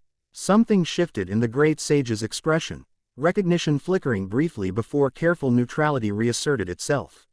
You speak of TTERS not discussed openly for many generations. Please, follow me to appropriate consultation chamber. Rather than proceeding toward Royal Palace as expected, the Fire Sage led them deeper into PLE complex, descending stone stairways that spiraled below ground level into areas clearly restricted from public access. Hinata maintained Byakugan activation throughout, mapping their route while assessing potential threats through habit rather than immediate concern. The chamber they eventually entered defied expectations entirely. Circular room illuminated by flames that burned without visible fuel source. Walls covered with intricate murals depicting historical events unfamiliar even to Korra's extensive knowledge. At chamber center stood stone table bearing 9 shallow depressions arranged in distinctive pattern. The Chamber of Eternal Flame, Great Sage Zon announced formally. Not entered by outsiders for 7 generations. You knew why we came, Naruto observed directly. I suspected, the elder corrected carefully. Recent flame divination patterns have shown disruption unprecedented in recorded history. Ancient texts speak of such disturbance preceding the great Aking that would come when the 9 seals fail and void consumes material existence. Then you know about the medallions, Korra pressed. Only that they exist, and that one was entrusted to Sage guardianship in time before memory. The elder moved to particular mural section, indicating image showing figure with 9 tails placing object in guardian's hands. Our order maintains vigil, without complete understanding of what we protect. Where is it now? Naruto asked, directness reflecting mission urgency. Not here. The sage's response carried careful precision. When Avatar Ro, who perished and Fire Lord Sozin began his conquest, the sacred trust was relocated to prevent potential misuse. Only Fire Lord and Great Sage know precise location in each generation. Then we need immediate audience with Fire Lord Izumi. Korra reiterated firmly. Already arranged, came new voice from chamber entrance. Though explanation regarding international representatives materializing in restricted temple grounds without diplomatic notification would be appreciated. They turned to find elegant woman in formal royal attire standing in doorway, late 50s perhaps, carrying herself with unmistakable authority tempered by intellect. Unlike her father Zuko's distinctive scar, Fire Lord Izumi's most notable feature was penetrating gaze that seemed to evaluate multiple levels simultaneously through slim rectangular spectacles. Fire Lord Izumi, Korra acknowledged with formal bow. Thank you for receiving us without traditional protocols. Circumstances made conventional diplomatic approaches impossible given time constraints. So I gather, the Fire Lord replied dryly. Great Sage Zon's urgent message mentioned dimensional boundaries and reality collapse, matters typical beyond governance concerns even in Fire Nation. Despite serious content, her delivery carried subtle humor indicating intellectual approach to crisis rather than emotional reactivity. She entered chamber fully, nodding dismissal to attendants who clearly wished to remain given unusual visitors. Once alone with them and Great Sage, her demeanor shifted slightly toward greater directness. Now, perhaps proper introductions before discussing apocalyptic scenarios. These companions are unfamiliar even by Republic City's cosmopolitan standards. Korra performed formal introductions, Providin. G abbreviated explanation of Naruto and Hinata's interdimensional origins without excessive detail. Throughout this exchange, Naruto observed Fire Lord Izumi with professional assessment, noting leadership qualities evident in her composed authority, intellectual analysis, and careful balance between tradition and pragmatism. Interdimensional travelers, Izumi repeated after explanations concluded. Connected to ancient spiritual entity predating Avatar cycle. Pursuing artifacts necessary to prevent reality collapse within approximately 6 days. Have I summarized accurately? Precise assessment, Naruto confirmed, appreciating her efficient information processing. And one such artifact, medallion, remains under Fire Nation protection in location known only to yourself and Great Sage Zon, Hinata added. Contributing to established parameters. Izumi studied them thoughtfully, decades of political experience evident in her measured evaluation. Such extraordinary claims would typically require extraordinary evidence. However, she glanced toward Great Sage Zon. Recent astronomical anomalies and flame divination disruptions provide external correlation. Additionally, Avada, our Korra's reputation for direct truth rather than political manipulation weighs significantly in assessment. The medallion's location, Korra prompted respectfully but firmly. Dragonbone Catacombs, Izumi answered after brief consideration. Deepest level, beyond even Fire Lord burial chambers. Accessible only through combined unlocking methods requiring both royal bloodline and Fire Sage spiritual authority. We should proceed immediately, Naruto stated, cosmic countdown maintaining pressure against diplomatic pacing. First, Izumi countered firmly, I require clearer understanding of what activation entails. If this medallion indeed maintains dimensional boundaries as you claim, what consequences might arise from disturbance? The question demonstrated leadership responsibility. Why transcending immediate crisis? Consideration of broader implications rather than reactive response. Naruto respected this approach despite urgency, recognizing legitimate security concerns underlying her inquiry. Activation temporarily destabilizes dimensional boundary at specific location, he explained concisely. Creating potential incursion point for entities we encountered at Western Air T.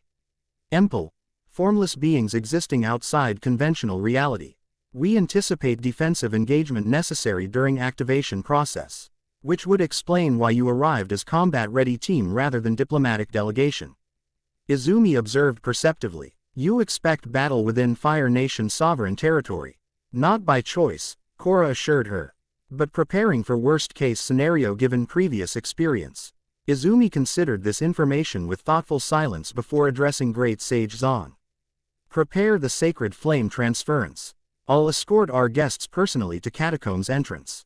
The Great Sage bowed formally before departing, clearly understanding established protocol for whatever ceremony awaited. Once alone with them, Izumi's demeanor shifted subtly, formal stance yielding slightly to more direct engagement. Walk with me, she instructed, leading them from chamber through different passage than their arrival route. We can discuss specifics while necessary preparations proceed. The corridor they traversed extended beneath the capital city itself, ancient stonework suggesting construction predating even Fire Nation's formal establishment. Naruto maintained spatial awareness through trained habit, noting defensive features and escape routes integrated throughout architectural design. These tunnels connect Royal Palace, Fire Sage Temple, and Dragonbone Catacombs. Izumi explained as they walked. Constructed during era of warring states, before Fire Lord Sozen's grandfather unified islands into single nation. Practical security measure, Hinata observed. Byakugan mapping network beyond visible range. Multiple egress points, defensive choke points at regular intervals, misleading pathway configurations for unauthorized users. Izumi glanced at her with newfound interest. Your visual abilities extend beyond normal perception. Byakugan, Hinata confirmed simply. Bloodline trait allowing expanded visual range and energy perception. Fascinating, Izumi commented with genuine intellectual curiosity. Our world has nothing comparable outside spirit-granted abilities. Their conversation continued as they navigated labyrinth passages, Izumi inquiring about their world with precise questions suggesting scholarly mindset rather than mere diplomatic exchange. Her particular interest focused on governance structures and balance of power between nations, academic curiosity supported by practical leadership experience. 5 great nations maintaining uneasy alliance despite historical conflicts, she summarized thoughtfully. Not entirely unlike our world's current political configuration, though with different developmental trajectory. Similar challenges despite different circumstances, Naruto agreed, finding unexpected common ground with Fire Nation's leader. Balancing security requirements against peaceful cooperation remains universal governance difficulty. Indeed, Izumi's expression suggested recognition of shared leadership burden transcending dimensional differences. My father spent lifetime attempting to restore balance after 100 years of Fire Nation imperialism. 3 generations later, we still navigate consequences of past aggression, yet maintain progressive leadership rather than reactionary isolation, Korra noted appreciatively. Your renewable energy initiatives particular RLY transformed international relations during past decade. This acknowledgement clearly pleased Izumi despite restrained expression, genuine passion for nation's development momentarily visible beneath formal leadership persona. Naruto recognized familiar pattern. Leader whose personal intellectual interests aligned with national development priorities, creating authentic rather than performative governance approach. Their arrival at massive stone doors interrupted further conversation. Ancient portal carved with dragon motifs surrounding central flame symbol.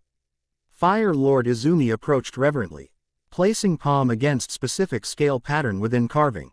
Flames ignited around her hand without causing apparent injury, recognition pattern confirming royal bloodline authentication.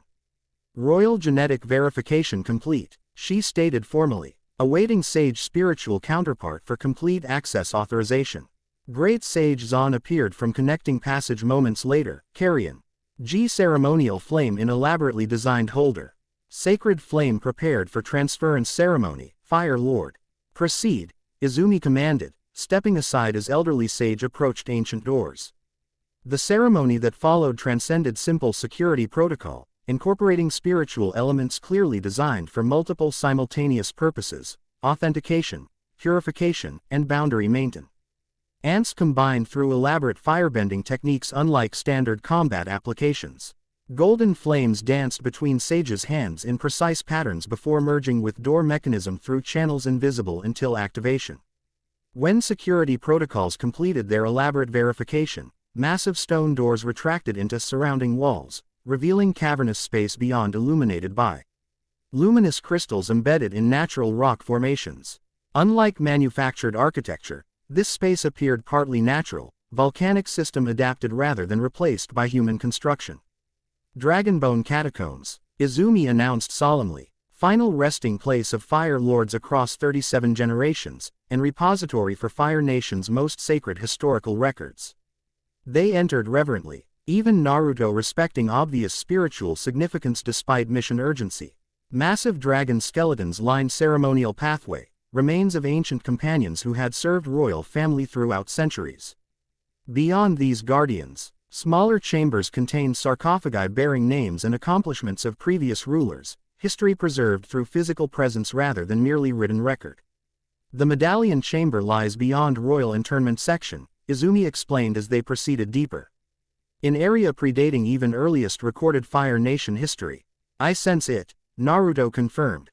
Fox Sage awareness detecting familiar energy signature even through stone barriers. Dormant but intact, as does the avatar spirit, Korra added, her eyes momentarily glowing. Recognition at fundamental level, Hinata maintained vigilant observation throughout their progression, Byakugan mapping both physical surroundings and energy patterns simultaneously.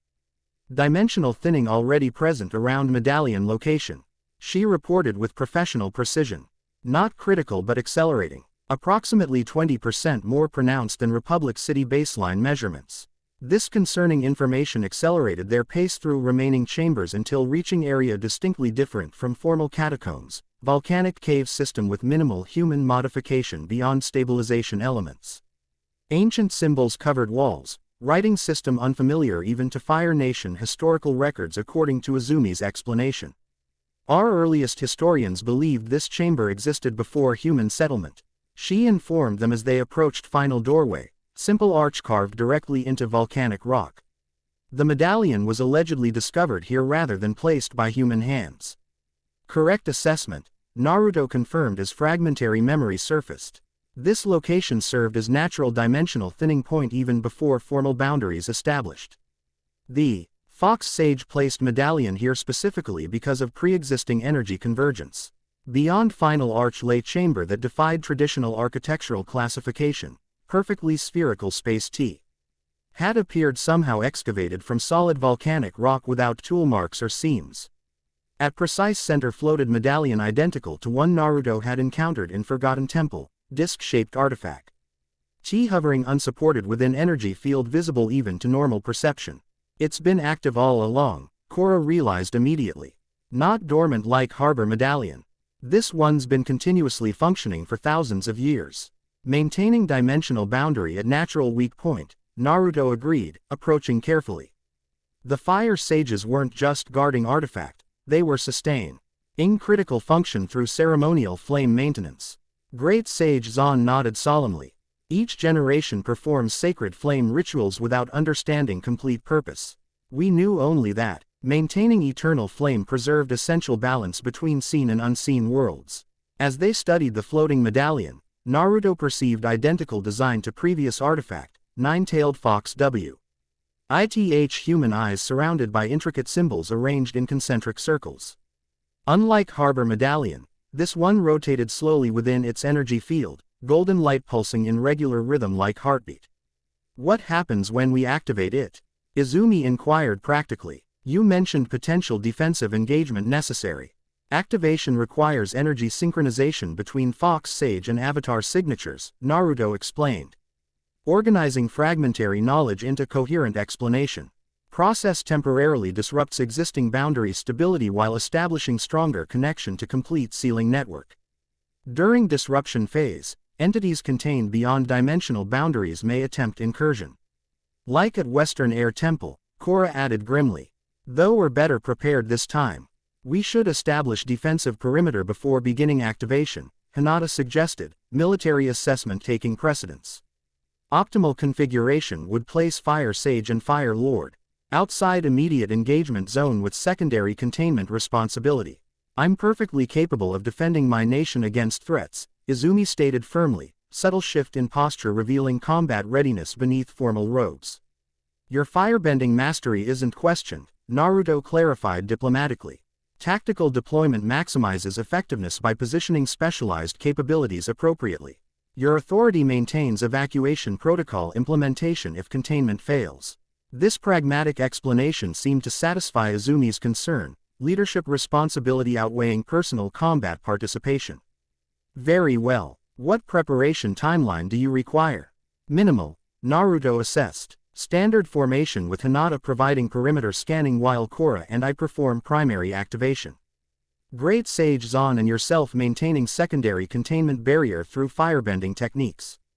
Positions established with efficient coordination, each participant under standing role within integrated defense strategy. Naruto and Korra approached Medallion together, positioning themselves at precise angles relative to hovering artifact. Hinata activated Byakugan at maximum range, establishing early warning system for dimensional breaches while maintaining combat readiness. Beginning activation sequence, Naruto announced formally, Fox Sage memories providing PA. RDL protocol guidance despite incomplete recovery.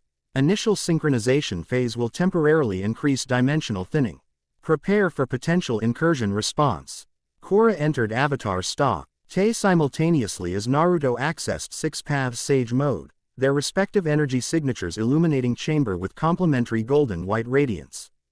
Together they extended hands toward floating medallion, not touching directly but establishing energy connection through precise chakra Kai projection. The medallion's rotation speed increased immediately, symbols along its perimeter beginning to rearrange themselves in response to their combined presence. The artifact's glow intensified dramatically, pulsing light expanding to encompass both Avatar and Fox Sage in luminous cocoon that connected their separate energy fields into unified system. Synchronization established, Korra reported, voice layered with multiple Avatar incarnations speaking simultaneously. Proceeding to boundary reinforcement phase. As activation progressed, Hinata detected first warning signs of dimensional instability. Breach forming, she reported calmly. Northwestern quadrant, approximately 7 meters elevation. Void signature consistent with Western Air Temple entities. True to prediction, reality rippled visibly as dimensional boundary weakened temporarily during medallion recalibration. RKNESS seeped through growing tear, amorphous shadow lacking definite form yet moving with unmistakable purpose. Unlike Western Air Temple's chaotic emergence, this incursion appeared more controlled, calculated exploitation of temporarily weakened barrier.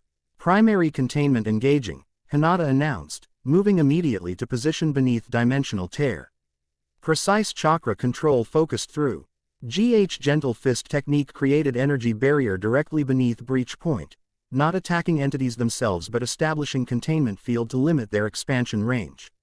Fire Lord Izumi demo. NSTRATEDY Fire Nation leadership commanded international respect, her bending technique manifesting disciplined precision rather than mere power as she created secondary flame barrier around entire activation zone. Great Sage Zon complemented her approach with ancient firebending form clearly designed specifically for spirit containment rather than combat application. The void entities emergent. G through dimensional tear exhibited disturbing adaptivity, testing containment barriers methodically rather than through random assault. Shadow matter formed probing tendrils that sought structural weaknesses in Hinata's energy field while simultaneously extending feelers toward Medallion itself. They're targeting the activation point specifically, Hinata reported, maintaining barrier while analyzing attack pattern. Coordinated rather than random incursion. Intelligence evolution. Naruto assessed grimly without breaking activation sequence. Learning from previous encounters. The Alien's recalibration had reached critical phase. Energy cocoon surrounding Naruto and Korra pulsing with increasing intensity as connection to broader ceiling network strengthened. Symbols across art. IFACT's surface now rotated independently from physical structure, forming new configurations that corresponded to changing dimensional parameters. Within activation field, Naruto experienced fragmentary memory integration accelerating dramatically, Fox Sage consciousness elements merging more completely with his existing identity as Medallion facilitated natural reconnection. Not replacement but expansion. Additional awareness layering onto established foundation rather than overriding existing personality structure. Beside him, Korra clearly experienced similar process through avatar spirit, cosmic connection deepening beyond conventional incarnation limitations. Their energies synchronized at fundamental level impossible under normal circumstances, creating unified field effect that extended beyond individual capabilities. Meanwhile, the void incursion intensified as entities recognized activation completion approaching. Shadow matter coalesced into more substantial manifestation, approximating massive clawed appendage that struck Hinata's barrier with concentrated force rather than dispersed pressure. Containment field holding, she reported calmly despite significant impact. Though attack pattern suggests increasing materialization capacity within physical dimension. Almost complete. Korra announced through avatar-enhanced perception. Medallion reaching final calibration phase. The artifact's rotation achieved maximum velocity, golden light transitioning through spectrum until reaching crimson intensity matching Fox Sage energy signature. Symbols locked into final configuration as Medallion itself began physical transformation, flat disk reshaping into three-dimensional structure resembling miniature planetary system with 9 orbiting elements around central core. Connection established. Naruto confirmed as activation sequence completed. Partial network integrity restored. The transformation completed with sudden energy pulse that expanded outward. Rode from Medallion in concentric waves, passing through participants harmlessly while exerting tremendous force against dimensional breach. Void entities recoiled as waves struck their partially materialized forms. Shadow matter dissipating under pressure from restored boundary enforcement. Dimensional tier closing. Hinata observed through Byakugan. Boundary integrity restoring at exponential rate. Indeed, the reality ripple had begun contracting, dimensional tear healing from edges inward as Medallion's restored functionality reinforced natural boundary structure. Void entities fought against their expulsion. Shadow tendrils attempting to maintain connection points within physical world even as their substance was forced back across dimensional barrier. One final surge of shadow matter. Attempted desperate maneuver, darkness condensing into javelin-like projection aimed directly at Medallion itself. The attack moved with impossible speed, bypassing primary containment barrier through dimensional shifting rather than physical penetration. Hinata reacted with characteristic precision, intercepting attack trajectory through perfectly timed gentle fist strike that disrupted Shadow Adder's cohesion pattern at critical junction point. The entity's structure collapsed before reaching intended target, dissipating into harmless particles as dimensional boundary completed restoration process. The chamber gradually returned to normal illumination as activation energy dissipated, Medallion maintaining new configuration but reducing output to sustainable level. Naruto and Korra disengaged from direct connection, both returning to standard consciousness while maintaining heightened awareness of newly established network connection. Medallion successfully reactivated, Naruto confirmed. Assessing internal data integration from completed process. connected to previously activated points and strengthening overall boundary integrity approximately 23%. Temporary stabilization achieved, Korra added, similarly processing information gained through activation.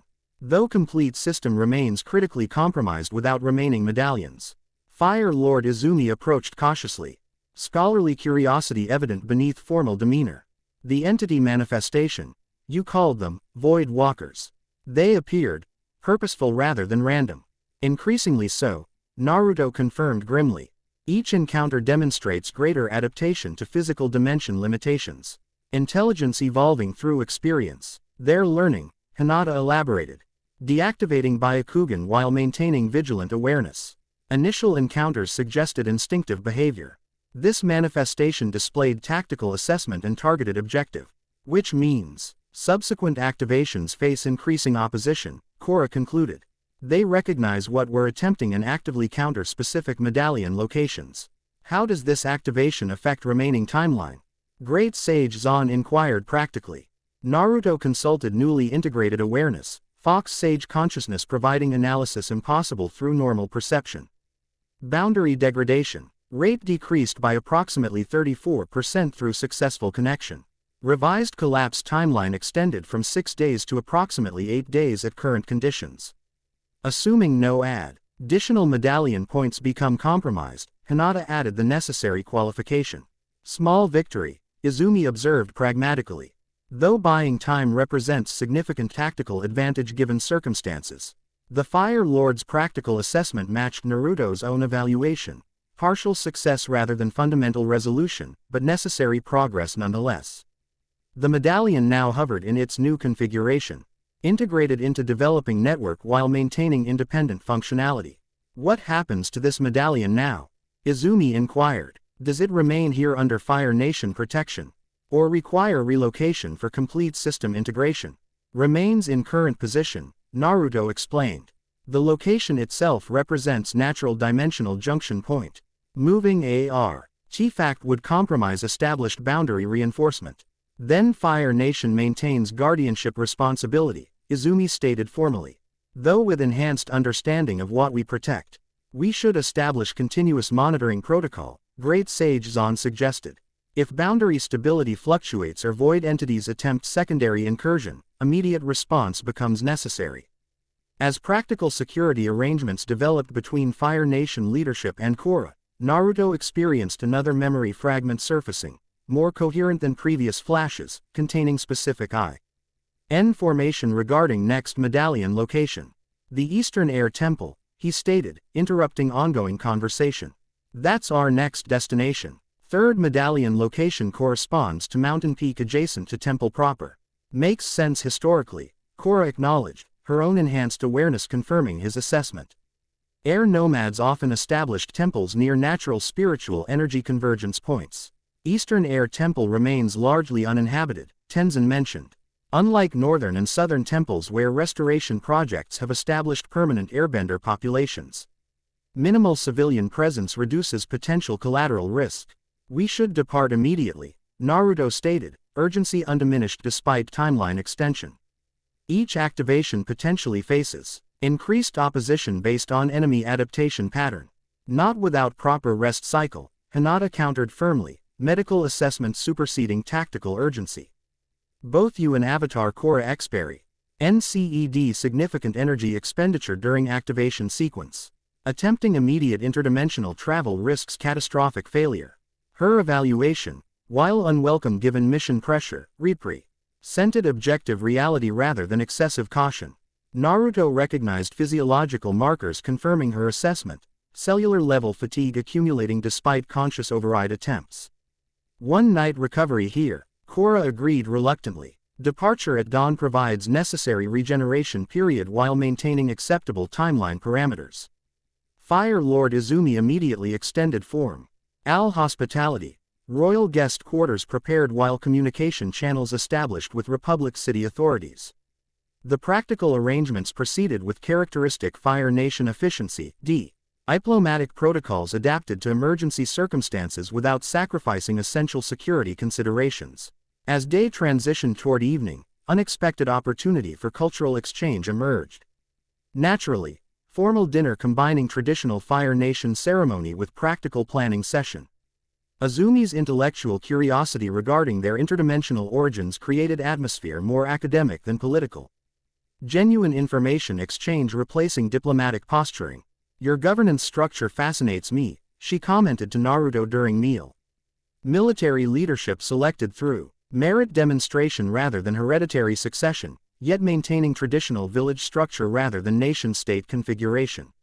Evolution from wartime necessity, he explained between precisely prepared courses. Hidden villages originally developed as military assets serving daimyo leaders. Modern system represents cooperative alliance rather than centralized authority. There c. Conversation continued exploring comparative governance philosophies, Azumi's progressive approach to Fire Nation modernization balancing traditional values against necessary adaptation.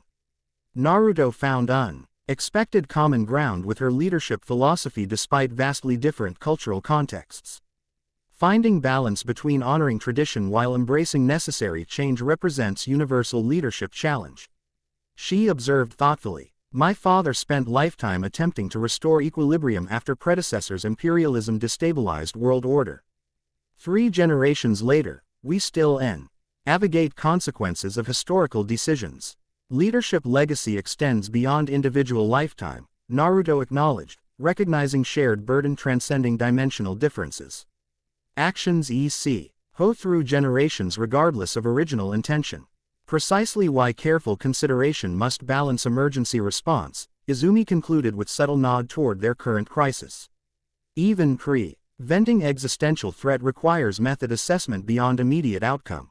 The conversation shifted naturally between strategic planning and philosophical exploration, Korra contributing avatar perspective while Hinata occasionally offered precise observations regarding cultural parallels between worlds.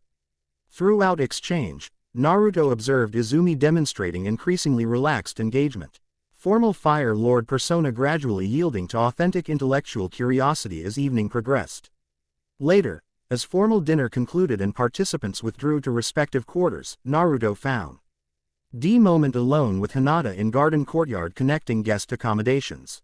The volcanic mountainside provided spectacular vantage point overlooking capital city below, illuminated buildings creating constellation-like pattern against night landscape. "You've been monitoring my physiological condition throughout activation and aftermath," he noted without preamble, observation rather than accusation. "Yes," she confirmed simply. Byakugan allows tracking cellular level changes corresponding with Fox-Sage integration process. Assessment. Accelerating but stable, she reported with characteristic precision.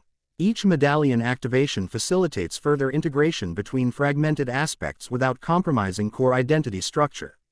You remain fundamentally Naruto while accessing expanded consciousness elements. Her evaluation provided exactly what he needed, objective analysis untainted by emotional complications that might influence self-assessment.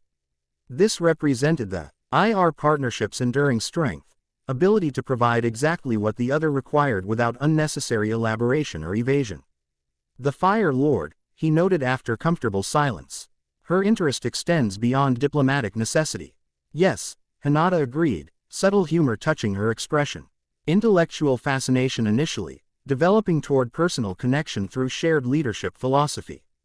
Quite natural progression given circumstances.